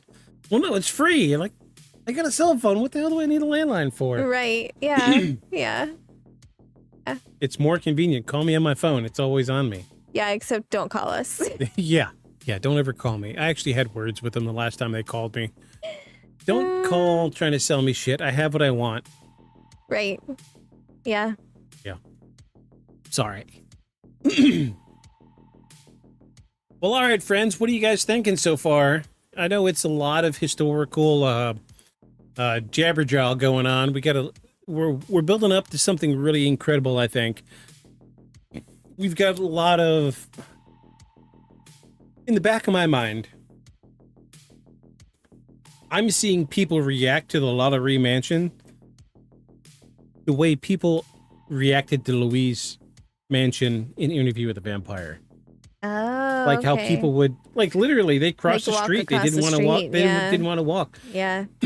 Everybody was, hesitant to even go in the building. But that makes sense, though, when you think about it in terms of how different artists over time have used actual historical context to magnify their own creations, and which we've talked about a little bit tonight. Yeah. It makes you wonder if the LaLaurie Mansion may have been an inspiration for Louise Mansion. Maybe. It's possible. Yeah. Because I see a lot of similar, like the entire time we're talking about it, I'm just like, this sounds just like Interview with the Vampire. Mm-hmm. Yeah. Which is, it's also really painful to think about that, right? The juxtaposition of those two things, because in some ways you kind of have to ask yourself, is that glossing over something that actually happened to real life human beings and putting like this supernatural twist on it, and then people are like, oh, vampires, or and it just kind of takes away from. That's tough. That's a tough thing to kind of think about as far as like. No, you're right though, because like Elizabeth Bathory, everybody said she was a vampire. Mm-hmm. I mean, she literally bathed in blood, Mm-hmm. the virgin blood, Mm-hmm. and it was the same thing. She would have social gatherings. People would come to her house, and she gave up this front that she was this elegant woman and she was kind and polite. But behind closed doors, she was stringing girls up and cutting their throats into bathtubs. Mm-hmm. Kind of the same thing here. Mm-hmm. Yeah. And it's no wonder that people think vampires are real. Right. It's a prettier picture than the reality of the situation. I mean, it's yeah. And it's hard to think about that there are so many people who would have known that something was going on and did nothing. Yeah. And so, now we think about it 200 years later, which is really, I mean, that's a long time in terms of like, for us, because, we have shorter lifespans than that, but it's not a very long time historically. No. So if we're looking back on it, like with that in mind, it makes sense that people would try to create fictional retellings of monsters that we know don't actually exist, because you would want to believe that something that couldn't actually happen. And people wanted to put some type of spin on it. Like, people wouldn't just know and not do anything about it. But the reality is much more difficult to sit with. This is why folklore endures. Because when it comes to, historically speaking, events like this happening, and this is why in Act 2, we did talk about, sure, people were saying, oh, I've had a bad feeling about her, but a lot of these interviewers were trying to be transparent about it by saying a lot of these interviewers may be holding a bias because they were interviewed after the fire and after things were discovered. But this is why folklore itself endures, because word of mouth is more disseminated easily than, in the 1718, I forget exact, 18 something. You're not going to run around saying, oh, I think she's in there killing people. Right. Not until something comes out. Mm-hmm. And then you say, oh, well, I knew all along. Well, especially if she's somehow making it so that you are more visible socially, right? Because unfortunately, we know people, in a lot of cases, would not sacrifice their social clout, so to speak, right, to accuse her of something like that, because they wouldn't want to lose their standing, which is again, it just it adds on more and more horrifying elements to this whole picture. Yeah. It's just a monster in plain sight, like Ed Gein. Mm-hmm. Everybody thought that Ed Gein was just this, the word they used back then was a simpleton. Mm-hmm. He was slow. Dude had some educational issues. He never got out of like fourth grade. He was slow and he was dumb. And, he was a manual labor guy until he was in the 70s, back when he was caught. And he was he only really killed one person. Mm-hmm. But he was digging bodies up and like making furniture out of their skin. Mm-hmm. He wanted to be a woman, so he made a woman suit that he could wear around his house. Wow. And nobody knew. Everybody knew Ed as the friendly, slow guy that you could hire for a few nickels and he'll come and dig a trench for you. Wow. Ed Gein is just, you know, the purest definition of a monster in plain sight. I say a monster because, again, he only killed one person, but So. desecrating the dead, Right. it's a sheer off of, common decency. But I don't know. I'm just trying to feed into what we're talking about here, but Ed Gein was definitely. Yeah, and I think we also have to acknowledge too, like in this situation, in this act, we heard that the person who was chained, the enslaved person who was chained to the stove, right, is the one who set the fire. And so this ends up bringing this all to everyone's attention. Had that not happened, it's entirely possible that none of this would have ever been brought to anyone's attention, which gives you this additional picture of all over the United States where people were enslaved. Right. And there were these horrific things occurring. And unfortunately, the people who did that were never brought to justice. Right. And so many aspects of that whole entire process during that time, all of those people who were enslaved, the people who did that to them were never really brought to justice. Yeah, like how many times do we not have a cook that's brave enough to set a fire? Mm-hmm. Right. Yeah.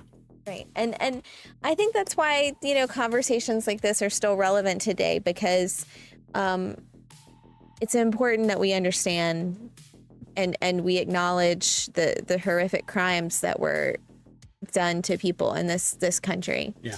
And that's a major one. So do you want to get into Act 3 or do you need a break?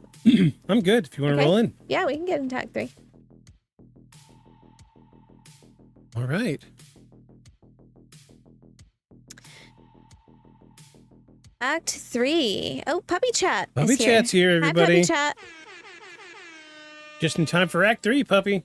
All right. So Act 3, The Fire and the Attic. Act 3. April 10th, 1834. The fire inside the LaLaurie Mansion started in the kitchen, but by the time the smoke began pouring into Royale Street, the entire city of New Orleans was about to witness something far worse than a house fire. And this is the part of the story where history and horror completely collide. Because unlike a lot of the paranormal cases we cover on this show, this isn't just folklore passed around campfires decades later. There are newspaper accounts, witness statements, public outrage, official attention. Historians still debate specific details, but nobody seriously disputes that something horrifying was discovered inside that mansion. The only real argument is exactly how horrifying it was. As neighbors and responders gathered outside the burning home, witnesses immediately noticed strange behavior from the LaLauries. Reports claim they seemed far more concerned about protecting parts of the house than helping anyone who might be still trapped inside. And remember, this wasn't some small residence hidden outside the city. This was a wealthy socialite mansion in the middle of New Orleans society. People knew this family, which made what happened next even more shocking. According to historical accounts, firefighters and bystanders demanded access to all sections of the building to make sure nobody remained trapped inside, but resistance reportedly came from the household itself. Eventually, the crowd forced their way into the upper portion of the mansion, and depending on which historical source you read, the details become almost unbearable. Now, this is where we need to separate documented claims from later sensationalized versions, because over the last 100+ years, the LaLaurie story has grown into almost mythological horror. Some retellings describe grotesque medical experiments and impossible torture scenarios that historians believe were exaggerated over time. But even the more conservative historical accounts are horrifying. Multiple reports describe enslaved people found chained in the upper rooms of the mansion. Some were reportedly malnourished, others appeared severely injured, Several accounts describe people being restrained in ways that horrified witnesses accustomed to the brutality of slavery itself. And again, that part matters. This was not a gentle time in American history. For people living during this time to be shocked by what they saw means that the conditions must have been extreme. One newspaper account described victims suspended by their necks with limbs stretched and restrained. Other description mentioned wounds, signs of being prolonged confined, and physical conditions suggesting severe abuse. Now, naturally, later retellings amplified these discoveries into full horror fiction territory. Some stories claim organs were removed. Others described hybrid experience and mutilations that sound more like something out of American Horror Story than verified history. And honestly, this case became so famous that over time that separating truth from legend is almost impossible in certain areas. But here's the uncomfortable reality. You don't need the exaggerated versions, because the confirmed material is already horrifying enough. Imagine being one of those people who entered those rooms. You're expecting smoke damage and trapped residents. Instead, you discover human beings hidden away upstairs in conditions so disturbing that the crowd outside reportedly became furious almost immediately. According to historical accounts, news spread through New Orleans rapidly. People flooded towards Royale Street after hearing rumors about what had been found inside the mansion. Witnesses reportedly described public outrage turning violent almost overnight. And meanwhile, Madame LaLaurie disappeared. There's another detail that drives people insane about this story. She escaped. Depending on the account, Delphine LaLaurie either fled immediately during the chaos or escaped shortly afterward by carriage. Most historians believe she ultimately fled to Paris, where records suggest she lived out the remainder of her life without ever facing real punishment for what happened in New Orleans. One of the most infamous figures in American horror history may have escaped accountability completely. And once the public realized she was gone, the city exploded with anger. Historical reports stated an enraged mob attacked the mansion itself. Furniture was destroyed, windows smashed, parts of the property were vandalized by citizens furious over what had allegedly occurred inside. The mansion essentially transformed overnight from symbol of wealth into a symbol of evil. And this is where the haunting side of the story really begins. Because once the mansion became associated with suffering and death, stories started attaching themselves to it almost immediately. Some claim screams could still be heard from the upper rooms after the fire. Others reported seeing figures standing in windows long after the house was abandoned. And psychologically, that makes sense. When a place becomes tied to trauma, people start experiencing it differently. Every creak sounds threatening, every shadow feels intentional. The human brain almost expects the evil to linger there, especially in New Orleans, because New Orleans already carries the atmosphere where history and superstition constantly overlap. Ghost tours, voodoo folklore, vampire legends, above-ground cemeteries. It's a city where people almost expect the dead to remain present. So once the LaLaurie Mansion entered public consciousness as a site of horror, it didn't just become a crime scene, it became cursed. And over time, the stories grew darker. Some claim construction workers later refused to stay inside the building alone. Others reported hearing chains dragging across upper floors. Visitors allegedly experienced sudden nausea, panic attacks, or feelings of being watched while standing near the mansion.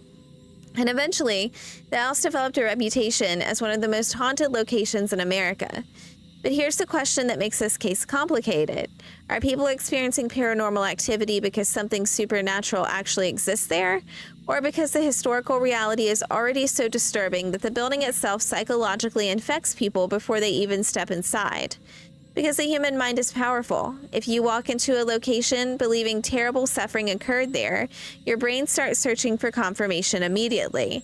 Every sound, cold spot, and shadow matters. But at the same time, there are some stories connected to the LaLaurie Mansion that even skeptics struggle to explain completely. And over the next century, the mansion's reputation would only become stranger, darker, and far more paranormal than anyone in 1834 could have imagined.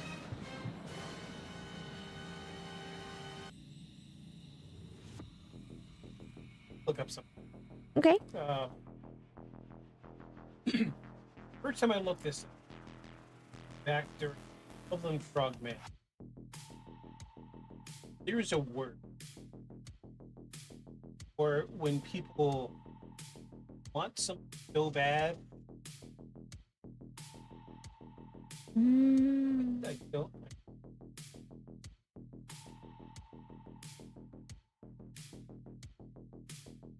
Yeah. And I mean, in a story like this, you know, knowing that she didn't get caught, knowing that she didn't face any punishment for any of the things she did, you almost expect there to not be closure in the situation entirely for the spirits that, you know, could, if you believe in that sort of thing, for spirits that could potentially still be there, right? For the people who were tortured and died there.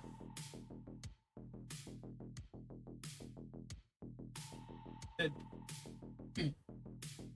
Native American term.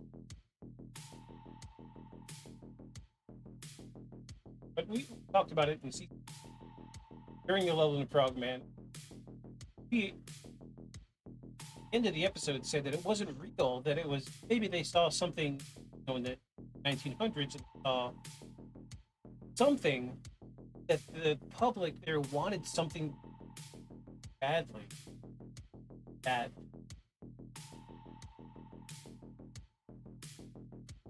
My mic has been muted this whole time. That they wanted something to be there so badly that there was like a manifesting energy. Mm-hmm. And it was, we came to agreement at the end of the episode that they were manifesting the Loveland Frogmen by the end of it. There's a word for it. It's not placebo. It's not polaridolia. There's another word for it. I'll think of it eventually, but I've looked this up like 3 times since the Loveland Frogman episode. But I'm starting to feel like maybe this is what we're dealing with. Yeah. Just maybe. Yeah. You know, you're in a city that. Yeah. And like I said, you know, with the Museum of Death, like even just walking around in there, I felt lightheaded and then had to sit down for a little bit. But people pass out in there all the time. Yeah.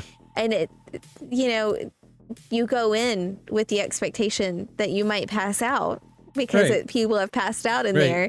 Your mind's going to kind of like lend yourself to, oh my God, I'm going to pass Yeah, out. like, are you manifesting it, or is it, I don't know, is it the word I can't think of? Yeah. Yeah, geez, it is a Native American word. Hold on, let me see if I can find it. Yeah, I mean, this, and again, I think that, you know, it's entirely possible what you're saying, because maybe that's just what our minds are trying to do to create some form of closure for the situation, since there was no real closure. Got it. It's the tulpa.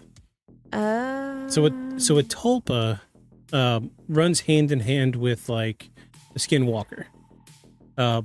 People believe it's there, and they believe wholeheartedly it's there. And eventually you see something and you're like, that was it. That was the thing I was talking about. Well, you manifested that because you wholeheartedly believe it.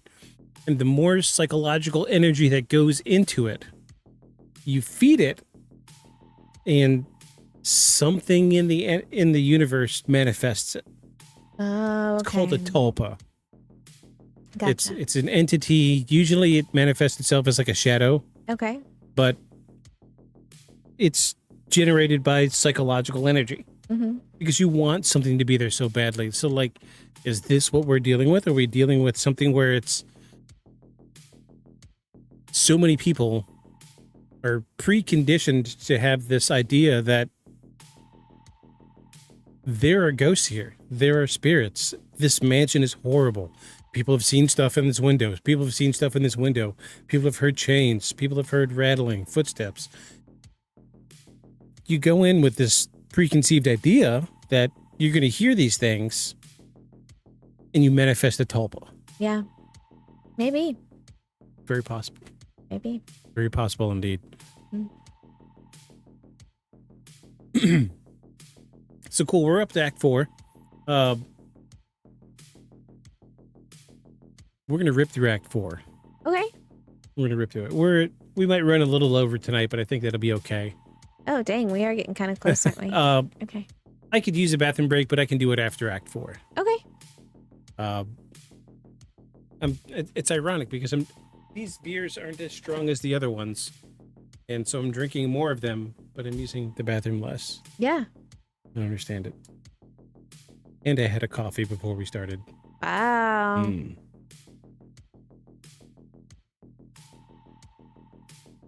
4? This is number 4? Yeah, usually like 2 does me. Yeah.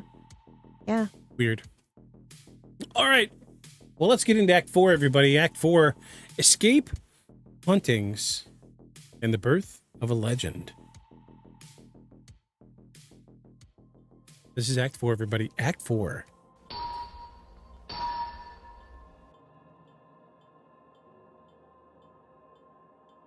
So after the fire, the LaLaurie Mansion stopped being just another wealthy home in New Orleans.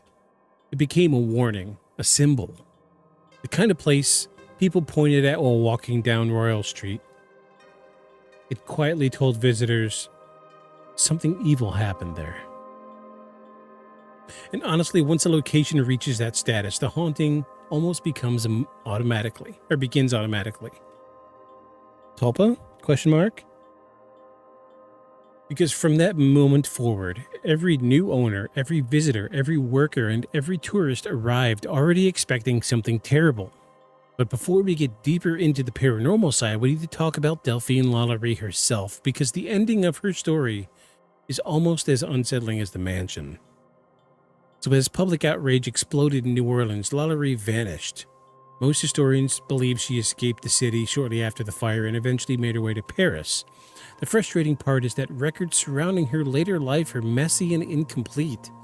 Some accounts claim she lived comfortably overseas for years. Others suggest she died in obscurity. There's even a debate over when she actually died. Some historical sources point to 1840s, and others suggest much later. And naturally, paranormal lore absolutely loves uncertainty like that. Because once details become unclear, myth rushes in to fill the gaps. One persistent story claims her body was later found in France with injuries suggesting violence or attack. Other claims she returned secretly to New Orleans before dying.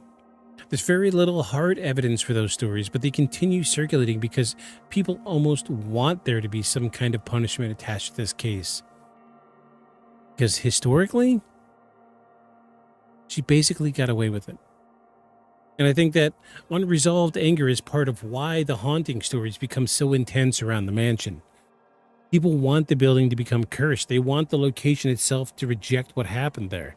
And almost like the city needed supernatural justice because legal justice never happened. Now, after the mob damaged the mansion, the property changed hands multiple times over the years, and depending on the decade, it served all kinds of purposes. At various points, it reportedly functions as apartments, a school, a music conservatory, businesses, and private residences. Can you imagine that being a school? Oh, God. And no matter what occupied the building, the stories never fully disappeared. And that's important. Usually, urban legends fade over time, but this one didn't. Generation after generation continued repeating stories about screams, apparitions, footsteps, violent energy connected to the mansion. Some accounts claim children refused to walk near it. Others described hearing chains dragged across the floors late at night. Workers allegedly quit restoration projects after hearing unexplained noises from empty rooms. And over time, the paranormal claims started becoming more specific. Visitors reported shadow figures appearing in upstairs windows. Tulpa. Interesting. Tourists claimed they captured strange faces in photographs. Some people described sudden feelings of dread and panic while standing outside the building for only a few minutes. Now, obviously, skepticism matters here because the LaLaurie Mansion is one of the most famous haunted locations in America, and that reputation alone influences people psychologically before they ever arrive. So if you tell somebody this house is evil, the building is cursed, people hear screams here, the brain immediately starts interpreting normal experiences differently. That's just human nature. But there are things that make this case stick around in paranormal circles longer than most haunted house stories. First, the emotional weight behind the location is real. This isn't a vague ghost story where nobody knows if anything bad actually happened. We know suffering occurred there. We know abuse allegations existed before the fire. We know witnesses were horrified by discoveries in the mansion. That gives the haunting narrative a foundation. And second, the mansion developed reports of activity across multiple eras and owners. That doesn't prove ghosts, but it does make the legend harder to dismiss completely. Especially because some stories came from people who supposedly had little interest in publicity. For example, several owners over the years reportedly complained about strange disturbances inside the building. Doors opening unexpectedly, unexplained footsteps, voices in empty rooms, objects moving, sudden cold spots. Cold spots. Don't disregard of cold spots. And again, none of this is scientific proof. But when enough stories accumulate over nearly 2 centuries, people start paying attention. Then the mansion entered an entirely new phase of fame in the modern paranormal era. Ghost tours, television specials, YouTube investigations, reality shows, podcasts. Suddenly, the LaLaurie Mansion wasn't just local folklore anymore. It became international paranormal celebrity territory. And that brought in people like Zach Baggins. Sorry, I had to buzz him. Now, if you know paranormal television, you already know Zach Baggins loves infamous haunted locations. And in 2019, reports surfaced that he purchased the LaLaurie Mansion, which we know he didn't, his boss did. And I feel like it was a publicity thing. Which honestly sounds like the beginning of a horror movie by itself because, of course, the guy from Ghost Adventures bought America's most haunted mansion. And almost immediately, rumors exploded online. Some people claimed paranormal activity intensified after the purchase. Others spread stories about workers refusing to stay inside, which seems to be a trend. There were even internet rumors claiming occult rituals had taken place inside the property over the years, though evidence for many of those claims is shaky at best. But still, the mansion continued building this reputation as a place people could not stay in for long. And then there are other stories from tour guides. Now, New Orleans ghost tour culture is massive, so obviously entertainment plays a role here. But even with that in mind, guides repeatedly describe tourists reacting strangely near the mansion. Some visitors reportedly became nauseous, like you said. And others would suddenly cry. A few would claim they feel overwhelming fear while standing outside while not understanding why. And whether paranormal or psychological, the reaction itself becomes part of the experience. Because this building carries emotional gravity. You look at those windows knowing what allegedly happened inside, and your brain fills the silence with horror. Now, over the years, investigators have tried almost everything inside around the mansion. EVP sessions, thermal cameras, spirit boxes, infrared photography, motion sensors. Some claim they captured voices, while others reported the unexplained shadows or equipment malfunctions. Skeptics counter that the old buildings naturally produce noises, electrical problems, and environmental effects that people misinterpret constantly. And honestly, that's fair. Even skeptics usually admit one thing about the LaLaurie Mansion. The history alone makes this place deeply unsettling. And that leads us to the biggest questions surrounding this case. Is the mansion truly haunted by something supernatural, or are people reacting to the psychological weight of human cruelty so extreme that the building itself feels poisoned? Because by the modern era, the LaLaurie Mansion had become more than a haunted location. It became one of America's most infamous symbols of evil itself.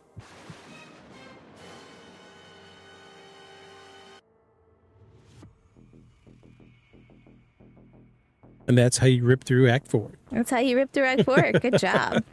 Good job. I still had time for dramatic pauses. Yeah. Yeah. Excellent work. Excellent I work. notice your pauses are getting better. Oh, thank you. It comes with time. Yeah. The trick is to act like you're talking rather than reading. Yeah. It's difficult. Yeah. It's difficult when you're reading. Yeah. You're reading but trying to talk at the same time. Yeah. Hand gestures make it really, really believable. Oh, yeah. Yeah. Yeah. Giving all the secrets away live on Beyond the Shadows podcast. All right, cool. Well, we've got Act 5 to get into. Okay. I would love a little bathroom break. Okay. We're going to do Act 5. We have conclusions, a closing monologue that you're gonna read part of them. You're gonna read the closing monologue. Hold on, let me show you real quick before we get going.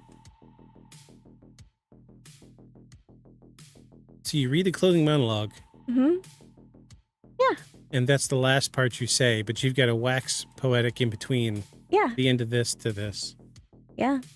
I got it. I got it. You got it? Yeah. All right, fingers crossed. We're gonna rock and roll this thing. It's gonna be great.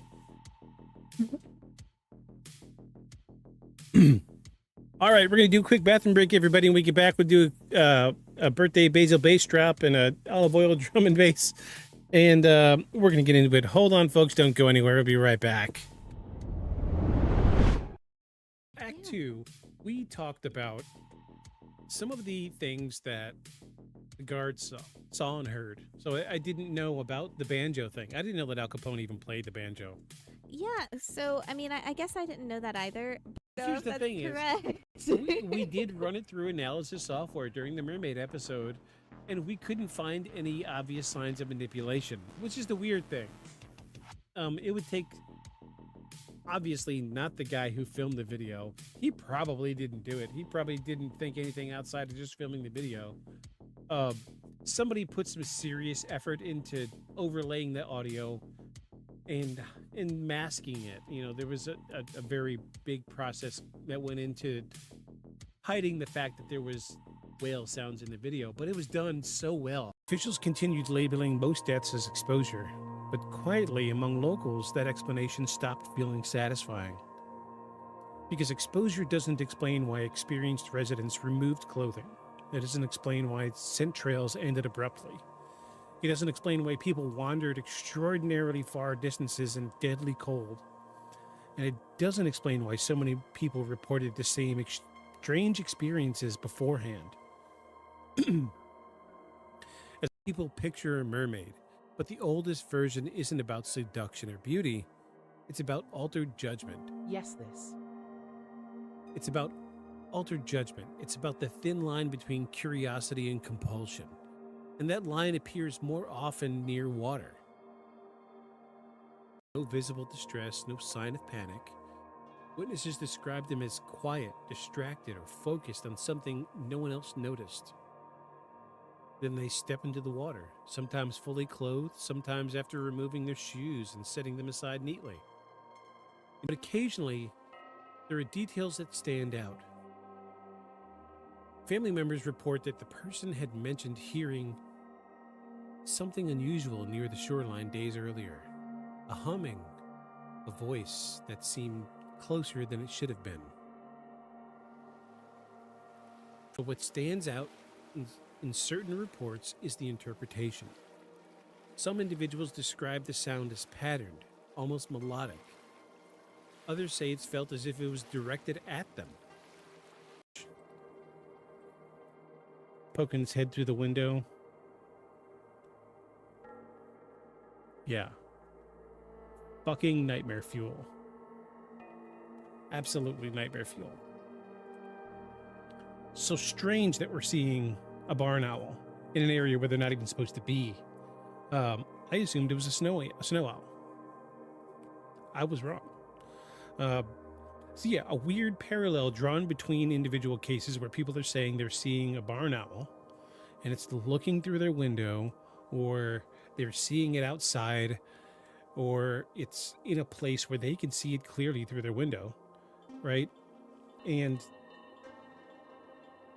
not but moments. For much of the year, Nome exists in near total isolation. The sun barely rises in December and vanishes almost completely in January, leaving the town wrapped in darkness for weeks at a time. Temperatures regularly drop far below zero, and winds off the sea can turn exposed skin numb in minutes. This is not the place... Okay, fantastic. Much better. Thank you, sir. Thank you kindly. Appreciate that. I'm going to make note of this decibel level. And we're going to stick there. This is not a place where people can casually wander off and survive. It's a place that demands respect, and yet people have lived here for generations, long before gold miners arrived during the Alaskan Gold Rush.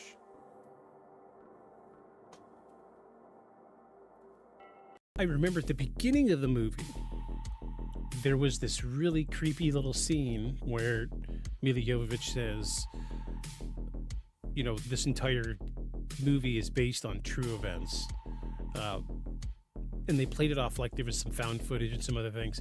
Made for a really interesting movie, and I love the movie. I've seen it a bunch of times, right? So I did some digging, and I'm like, what if there really is something going on with this? Is there really huge groups of people disappearing from Nome, Alaska? Come to find out there is, and there's no explanation for it.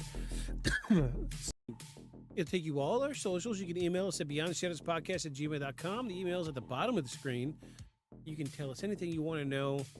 We're glad to read your story out on the podcast, and we'll talk about it, pick it apart, do whatever you want. Even if you don't want us to read it out, it's fine. We have a very special guest with us for Act 5, everybody. Basil is here. Everybody say hello to Basil. Everybody say happy birthday to Basil. It is his second birthday today. Happy birthday, baby. Happy birthday, baby. Boop. He is here unwillingly. He would much rather be on the floor doing whatever he wants to do. Yeah, doing puppy stuff. Hey, Yay!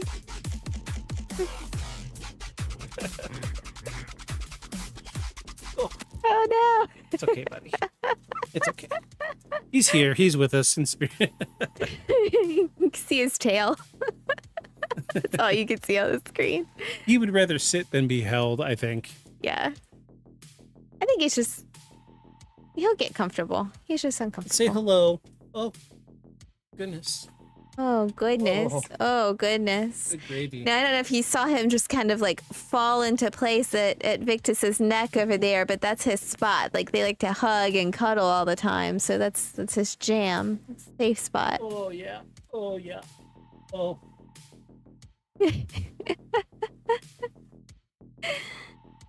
We're trying to get him used to being in here. Yeah. He just, I don't know, something about the office doesn't just make him, it makes him a little uncomfortable. Yeah.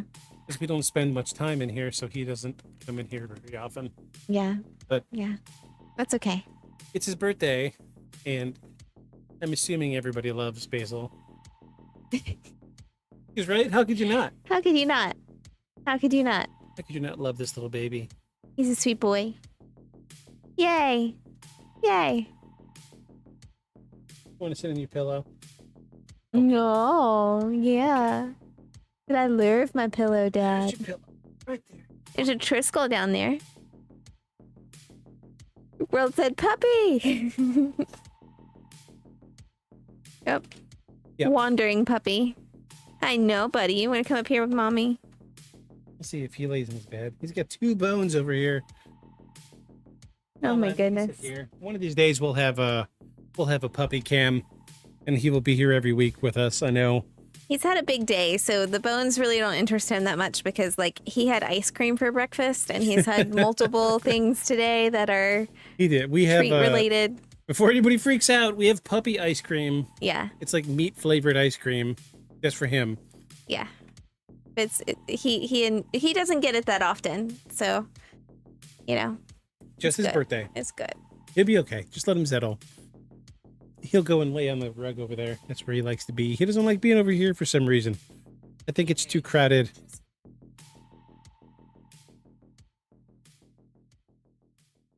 But we brought him in. It's his birthday. Maybe once we get talking, he'll settle. We'll see. Are you ready to get into Act 5 and wrap this thing up? Now that we have a puppy for distraction? It's okay. He's not going to do anything but sit over there in that rug. That's what he did.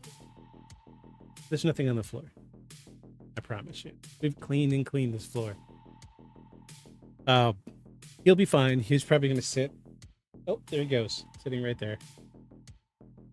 He would rather be over there. Let's get into Act 5. Are you ready? Okay. Let's fade out this music and we're going to get into Act 5.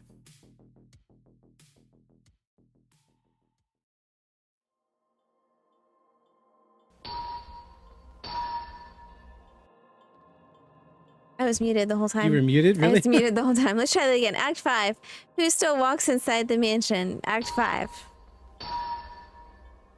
So after nearly 2 centuries of stories, investigations, rumors, documentaries, ghost tours, and paranormal television specials, what exactly is the LaLaurie Mansion now? Is it truly haunted, or has the horror of its history become so psychologically powerful that people create the haunting themselves? Because honestly, this case sits right on the line between paranormal legend and human trauma in a way very few stories do. And I think that's why it survives generation after generation. Not because people are fascinated by ghosts, but because people are fascinated by evil. The LaLaurie Mansion forces you to confront something uncomfortable. Some of the scariest places in history become terrifying long before anybody claimed they were haunted. That house earned its reputation before the first ghost story was ever told. Go down, please, on the screen. And when you look at the next timeline, that becomes impossible to ignore. The public outrage happened immediately after the fire. The mansion became infamous almost overnight. Stories spread through New Orleans rapidly. People believed the house felt wrong before paranormal investigators, before television crews, and before internet ghost hunters ever existed. And honestly, that gives the haunting claims more weight than your average haunted house story. Because the emotional reaction surrounding the mansion didn't start in a modern paranormal culture. It started in 1834. Now, naturally, over time, the legend evolved. Ghost stories became more dramatic. Details became exaggerated. The mansion transformed from historical crime scene into something almost of supernatural mythology. And that's exactly what New Orleans does better than almost any city in America. The city absorbs tragedy and turns it into folklore. You see it with pirate legends, vampire stories, voodoo myths, cemetery lore. The line between history and haunting becomes blurry there incredibly fast. And the LaLaurie Mansion may be the ultimate example of that process. Because today, most people don't even know which parts of the story are historically verified anymore. They just know the mansion feels cursed, and maybe that's enough. Now, one thing makes this case different from many paranormal stories, and that's that skeptics and believers usually agree on the same core fact: something horrible happened there. The disagreement starts afterward.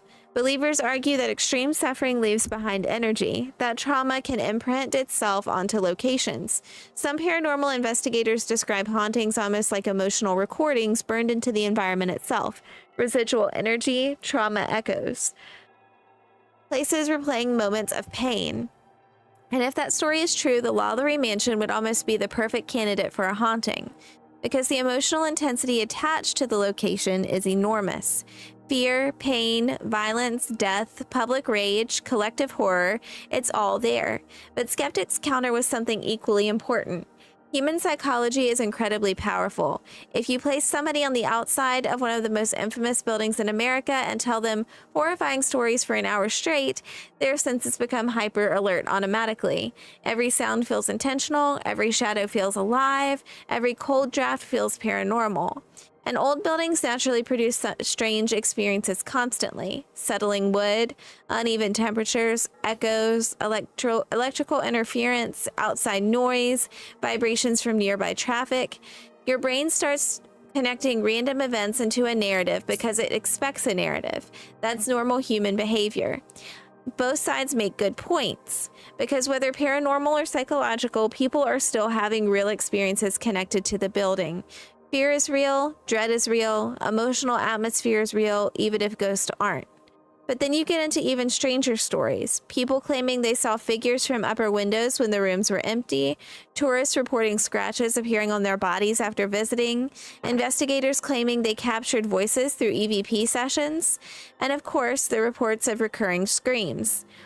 That's the one thing that shows over and over again in the LaLaurie Mansion lore. Screams from upstairs, which is deeply disturbing when you consider the historical context tied to those upper rooms. I need to pause for... Keeps dropping.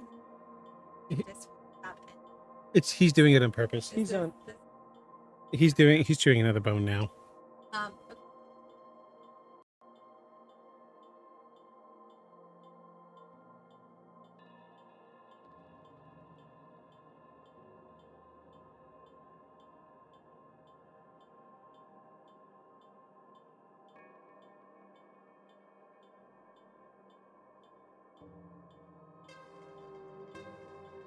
Hazel loving talking muted today. I am. Have I been doing? Oh my God, Blip! Have I been doing it the whole time? That was on. I didn't do that though. Like I turned it off. I turned the mute off. Somehow it got muted again. I don't know how far that's been going on. Oh my gosh! Seriously, like I turned it off. It was muted to begin with, and then he turned off the mute. Yeah, remember? Because I hit the button and it turned it off. That's weird. That's weird. That's really weird. So I promise that was not intentional. You know what? Let's just. Well, before we end, right? Like I do want to say we didn't really talk about Nicolas Cage here. Oh yeah. So Nicolas Cage owned this house for a while. Like 2 secs. Okay, good. Okay, Thank you. weird. Like, I don't know how that happened. How did you mute for just 2 seconds? That's I don't so know. weird. I don't know. That's really weird. Ghosts. Yeah. Ghosts. Okay. Anyways, thank you. Thank you. I appreciate it. This is why it's better to do this with an audience, because they can call you on your shit. Yeah. But you know, that's part of it. You know, this is part of our shtick. Yeah. We literally say at the beginning of the episode, live, one take, no edits. This happens. It's okay. Yeah, sorry. Thanks for the catch, though. But can you look up Nicolas Cage owning this really quickly? Because we do need to, I think we need to talk about this very briefly because... Okay, I don't need to look it up because I've talked about it already, and I can tell you what you need to know. So he owned the house, and then, like, wasn't there a huge, like, from the... Dog, and then your mic muted XD. Oh, okay, good. Well, then you didn't miss anything. So, but Nicolas Cage owned the house, like he buys the house, right? And then during the time he owned it, didn't his career just completely tank? yes. And So here's the then- thing. Yeah. He decided at one point that he wanted to be a screenwriter. He was like, I'm done acting. I'm going to be a screenwriter. I'm going to write the next best amazing horror story movie, and it's going to be incredible. But you know, what's the one way I can get into this and really, what's the best way to get into the mindset of writing the best horror story other than writing the script while I'm living in the most haunted mansion in the world? Mm-hmm. Well, the world, air quotes here. So he bought the house, and for like a year, that's all he did was try to write. And in the meantime, he got no movie deals. He was called for auditions and was refused, which ironically, and for those of you that are big as nerd as I am, he was actually the first person called for the newest Superman movie. Oh, I didn't know that. What's the dude's name that's playing Superman now? Is that Armie Hammer? No. Cavill? Yeah, Henry Cavill. Yeah. So him and Henry Cavill auditioned the same day. Wow. And there's video out there of Nicolas Cage with hair like as long as mine in the Superman suit doing like test runs of scenes and reading lines. And honestly, it's good. Like he would have made a good Superman. Yeah. He would have made a pretty good Superman. And for some reason, you know, I mean, I guess I get it. You know, they chose Henry Cavill over, I mean, dude looks more like Superman than Nicolas Cage does. But while he was writing this next great American horror screenplay, he just never got the call back. Mm-hmm. And he was refused role after role after role. He wrote a book. His book flopped. He sold like 100 copies. Wow. And it was while he was living in this house that he went and bought the plot next to what's the famous psychic from New Orleans? Madame as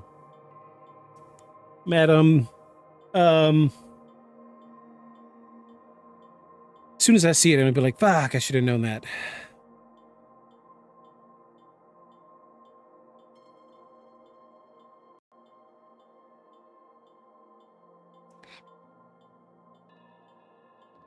Marie Laveau. Oh yeah. So he bought his funeral plot next to hers. And the only way to get that plot next to hers was he had to buy out the person that was there. So he contacted the family of the plot that he wanted, gave them an undisclosed amount of money, and they disinterred their family member, moved them, and he built a monument to himself. That's wild. I didn't know any of this information. We just looked at this a couple weeks ago. Oh, I don't remember. Let me pull it up, because it's wild. It's absolutely fucking wild.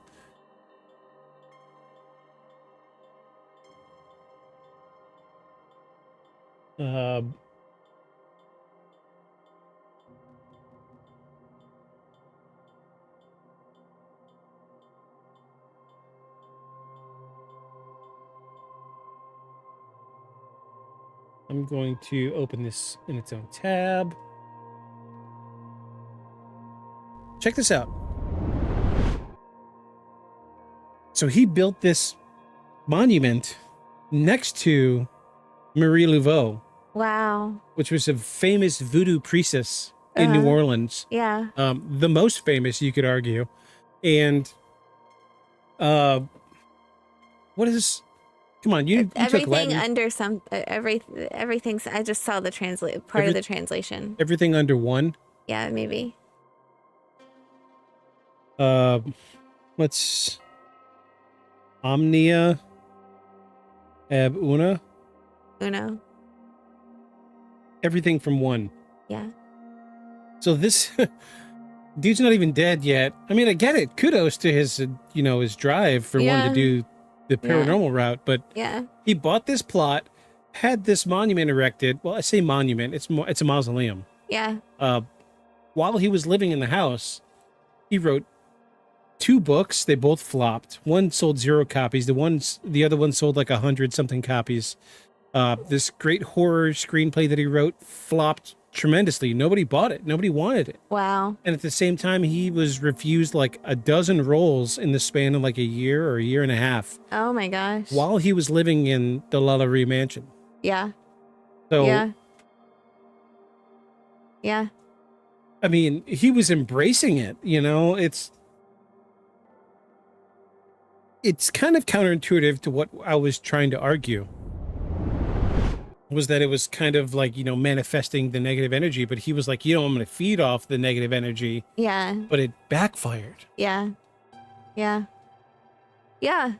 Absolutely. And I think that's such an interesting part to the story that, someone would have those experiences as the owner of that home. Yeah. So, but, and really psychologically, like that's another psychological element of like, him getting so involved and preoccupied potentially in like, what does it look like for me to try to immortalize myself?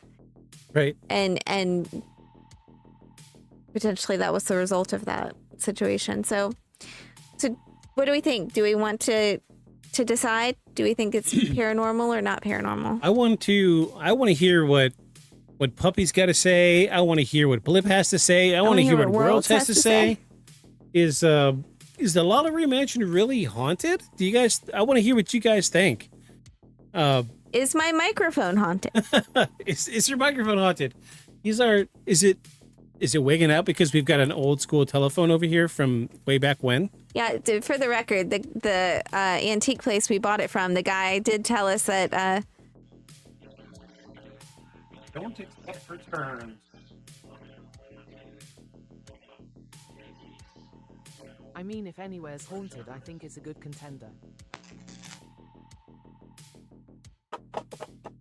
Blip says it's a good contender if anywhere is haunted. Yeah. Yeah.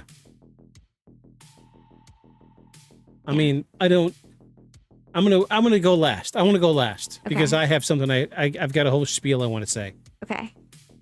Yeah. I mean, what do we think? Puppy Worlds, what do you guys think? What do you think, Basil? He thinks think it's kisses. haunted?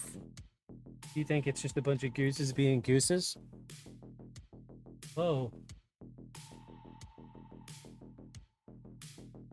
He's like, I don't know what you guys are doing, but it's weird, and I want to go sit in bed where it's soft. With my kitten. He and the kitten are buddies. Yeah. Like best buddies. They like to groom each other. What do you think? Is the LaLaurie Mansion haunted? You think so? Okay. Well, I'll take that into consideration. Let's let Mom talk. Okay, so I think, I mean, so I tend to lean more to believing in ghosts anyway than any other type of paranormal thing. So I think I agree with Blip that if anywhere is haunted, it would definitely be this place. And you know, in other episodes, we've looked at like hauntings and we've looked at evidence around hauntings, like, oh, this is a picture of the ghost, or oh, this is someone, you know, got a scratch, and we've seen things like that. But with this case, I mean, I don't think we've necessarily needed to really look at that as closely, because this is a little different, right? Like, this is something that's historically documented, that these traumatic events happened.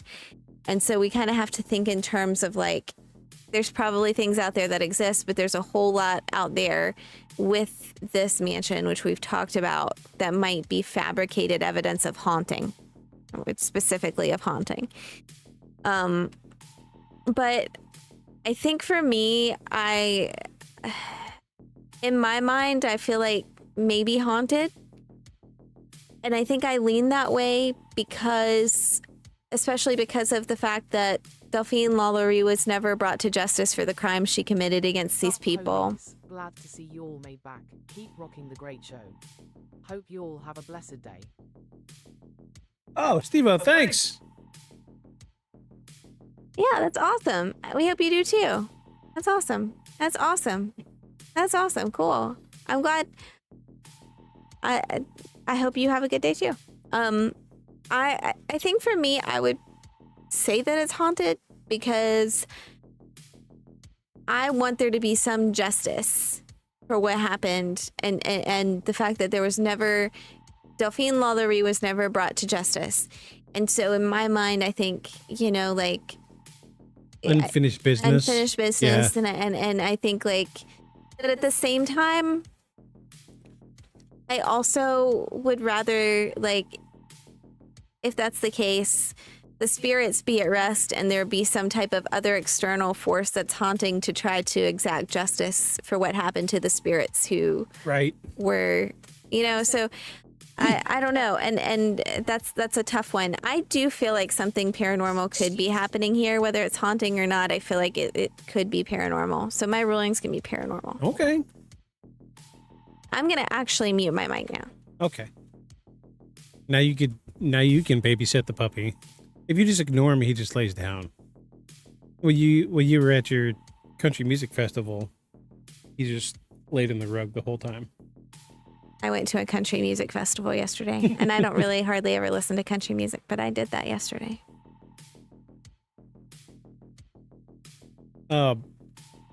Okay, so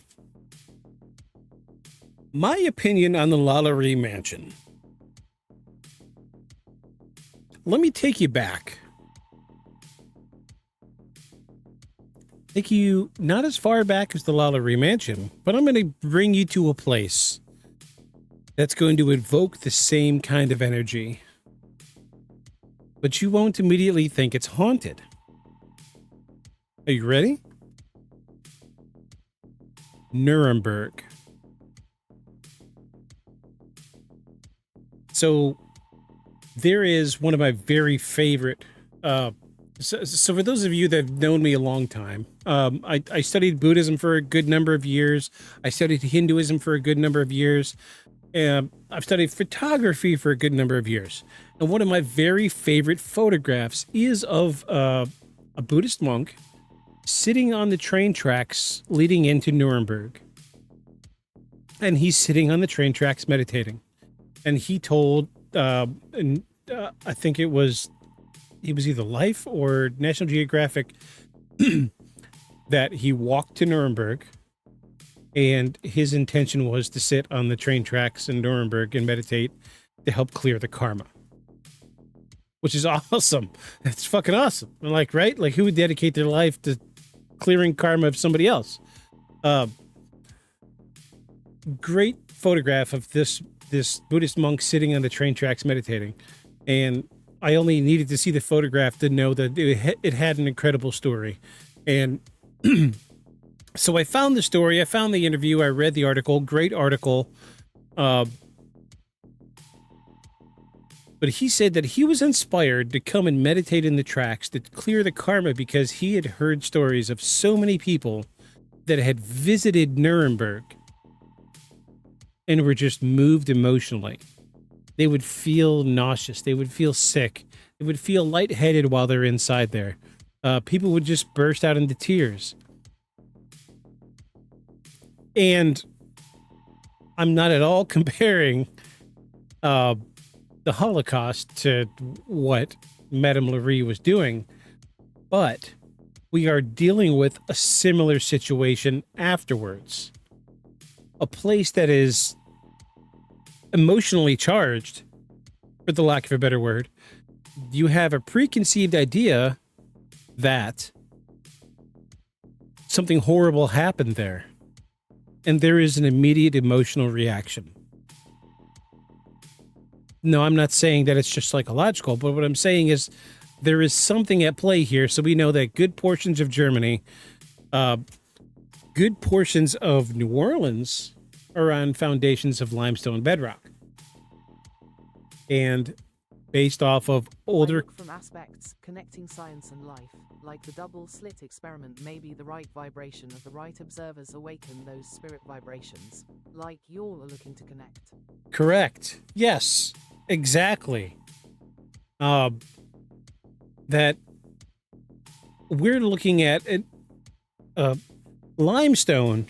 So this is something we hammered in season 1 and hammered in season 2. Haven't talked about a lot here in season 3, but limestone holds psychological energy. We know this. The battlefield from Gettysburg, the entire battlefield is on a foundation of limestone, and we wonder why we see residual hauntings there. Same thing with like the Enfield poltergeist. Everybody said it was the most haunted place in the UK. However, at the end of our investigation, we decided it was a residual haunting because the majority of the UK is on a bedrock of limestone. Limestone holds psychological energy. It's not scientifically proven. It takes people like me and every other tinfoil hat wearing person out there that understands there's a consistency across what happens, where it happens, and what we see today. And that's what I'm making a correlation is limestone, limestone, limestone. It holds residual energy. It holds psychological energy. And I feel like the LaLaurie Mansion is more of a residual haunting, if not a tulpa.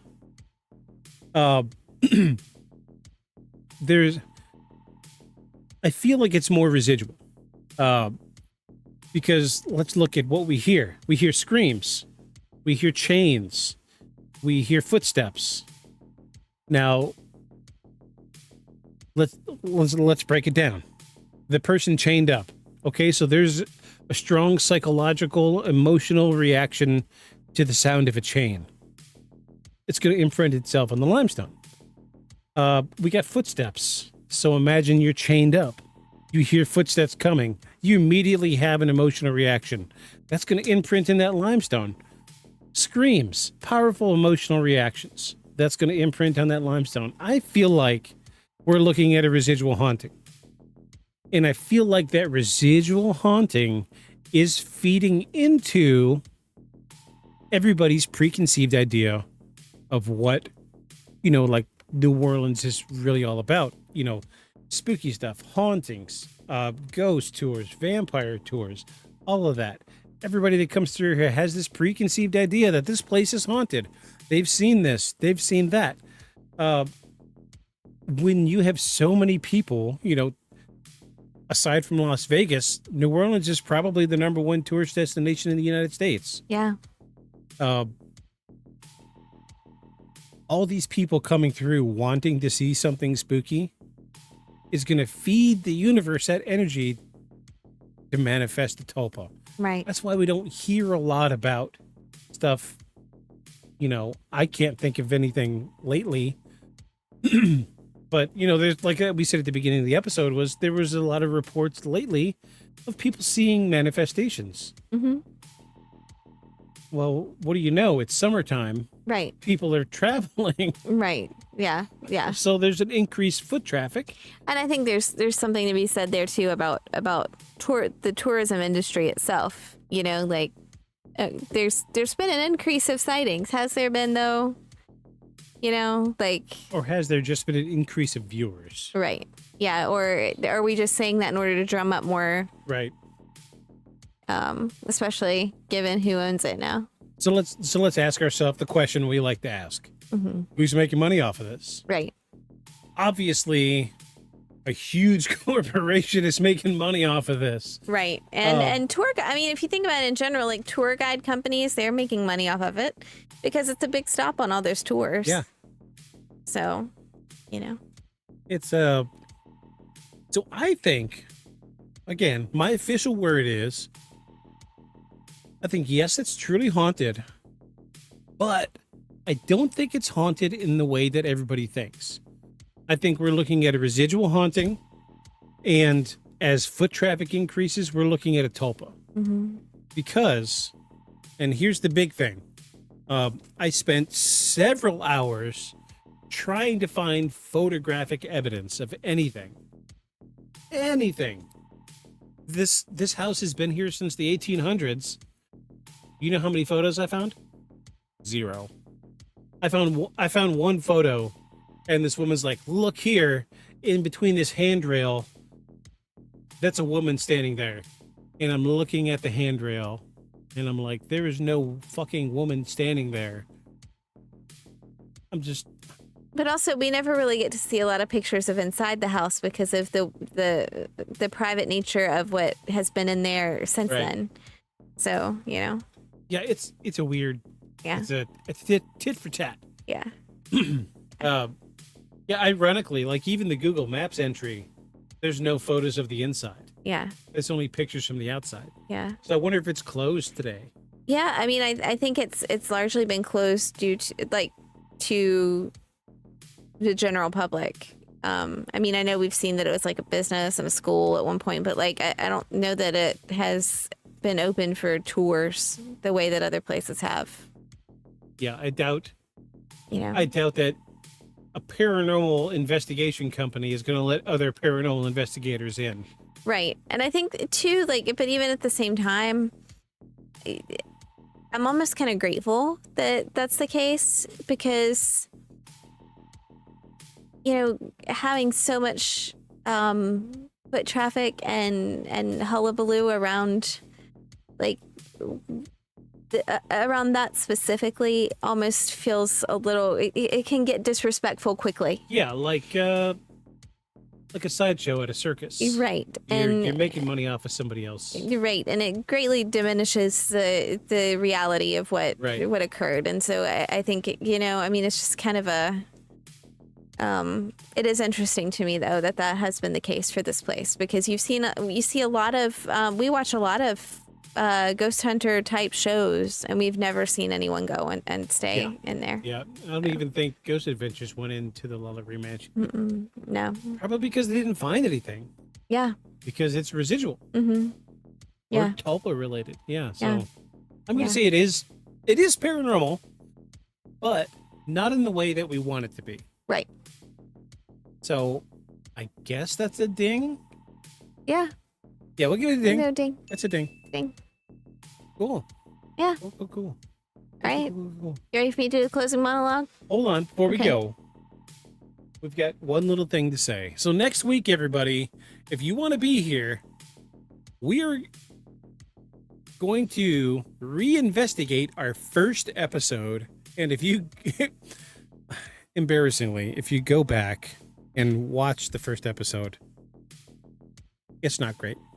It is not great. We had green screen up. It was a mess. We were doing way too much at the very beginning. It was a horrible mess. But season 1, episode 1, we did discuss Phoenix Lights. And next week for episode 100, yeah, we did it. We made it 100 episodes. We are going to reinvestigate the Phoenix Lights. Ooh. I'm really excited because I think this is the most irrefutable evidence of extraterrestrials. Yeah. And this is back from a time before AI, before sensationalism around UFOs and extraterrestrials. Is it before that though? Because didn't the sensationalism kind of start before then? I mean, technically, the Yeah. sensationalism started. This is just in the your favorite. 50s. This is your But favorite. it is my favorite because it's the best one. It's the best one. It's the best one. So we will revisit clips from season 1, episode 1. We're gonna look at all of the evidence again. We're gonna completely reinvestigate it, and we're gonna freeze this room out and wear onesies. Okay. I'm already freezing right now, but I am- almost put my hoodie on. I'm still sweating, and this Oh, air God. conditioner's been blowing straight on me since halfway through. Wow. But but yeah, I hope everybody enjoyed tonight. Do you have anything you want to add before we just close thank you it out? for joining us, and thank you for kind of going through this one with us. I mean, this one was a tough one, and so, but I think it's an important one, and I think it's important to still talk about this kind of stuff because it's not too far back in our history, and it's important to acknowledge the horrible wrongs that were done to different people groups in this country, and in this case, enslaved people and African Americans in this country, and so I think this was an episode that was important in a lot of ways, just to kind of like to talk about and to acknowledge what happened, and in our minds, like I do agree. I think this is residual, but I also think that the residual haunting gives us the opportunity to continue discussing this and acknowledging what happened. So, absolutely and the sins of the people, to put it mildly, who did these things. So, absolutely. So I hope everybody will be here next week for a 100th episode. We're gonna try to have some fun. Yeah, next week will be a little bit more lighthearted, I suppose. A lot more lighthearted. And we'll try to bring Basil back for Act 5. Okay. Let's try to get him used to being in here, because you can see he's clearly not super comfy in Yeah, here. he's been whining beneath me. He wants to sit in bed. Yeah. But we're getting there. We're almost there. Let's see how Hazel does with the closing monologue. I'm not sure how I'm going to do, but we're going to try. All I have right, an idea of where I want it to go, but we'll see if I'm able to articulate it properly. Before you get started, I want to love you guys. Thanks, We love Worlds. you. We love you. We're glad you're here every single week. You really make this week's every single week is amazing because you're here. It's great to have consistent viewers. Everybody that's here, Puppy, Worlds of Confusion, Blip, our new follower, HDMI cable. Apparently, we scared him off because We might gone. have. Yeah. Yeah. But still, all the same. Thanks, HDMI cable, for being here. Thanks, Steven, for popping in. I I will say, if anybody's got a paranormal tale, case, or claim, you can email us at beyondshadowspodcast@gmail.com. You can scan this lovely QR code up here right above my head. It'll give you a link to all of our socials. If you have your own personal tale, you can email us and we'll be glad to read it out on the podcast. If you have a suggestion for a future episode, you could also email us. Let us know how we're doing. Let us know if it's good or if it's bad. I'm the one reading the emails. Nobody emails us. So, yeah. Maybe if Basil starts reading them, people will email us. Yeah, maybe if Basil's here more, people will start emailing more. We'll see what happens. But thank you, everybody. Thank you, our one viewer on YouTube, our silent viewer on YouTube. Oh, that was Steve-O. Yeah, I didn't notice that it was Steve-O was YouTube till just now. Okay. Okay, cool. Cool. Are you ready to give this closing monologue a whack? See how you do? I'm ready. I'm excited. Here you go. I'm gonna mute my microphone and I'm gonna master these sounds for the closing monologue. Okay. You ready? Yeah. All right, let's fade this out.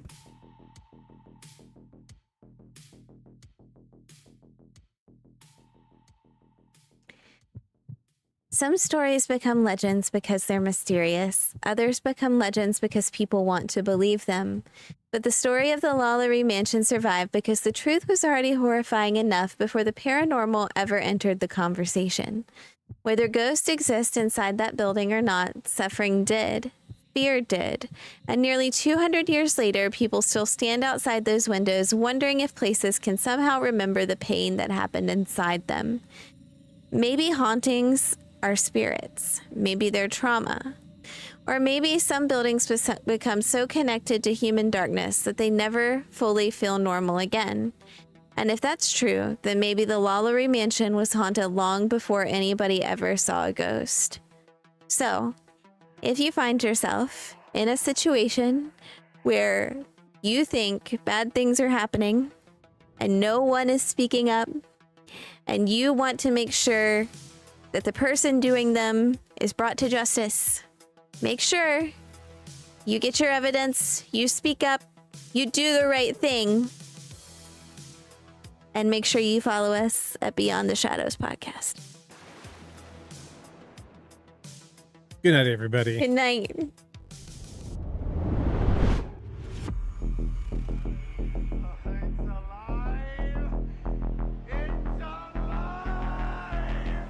Creature like that.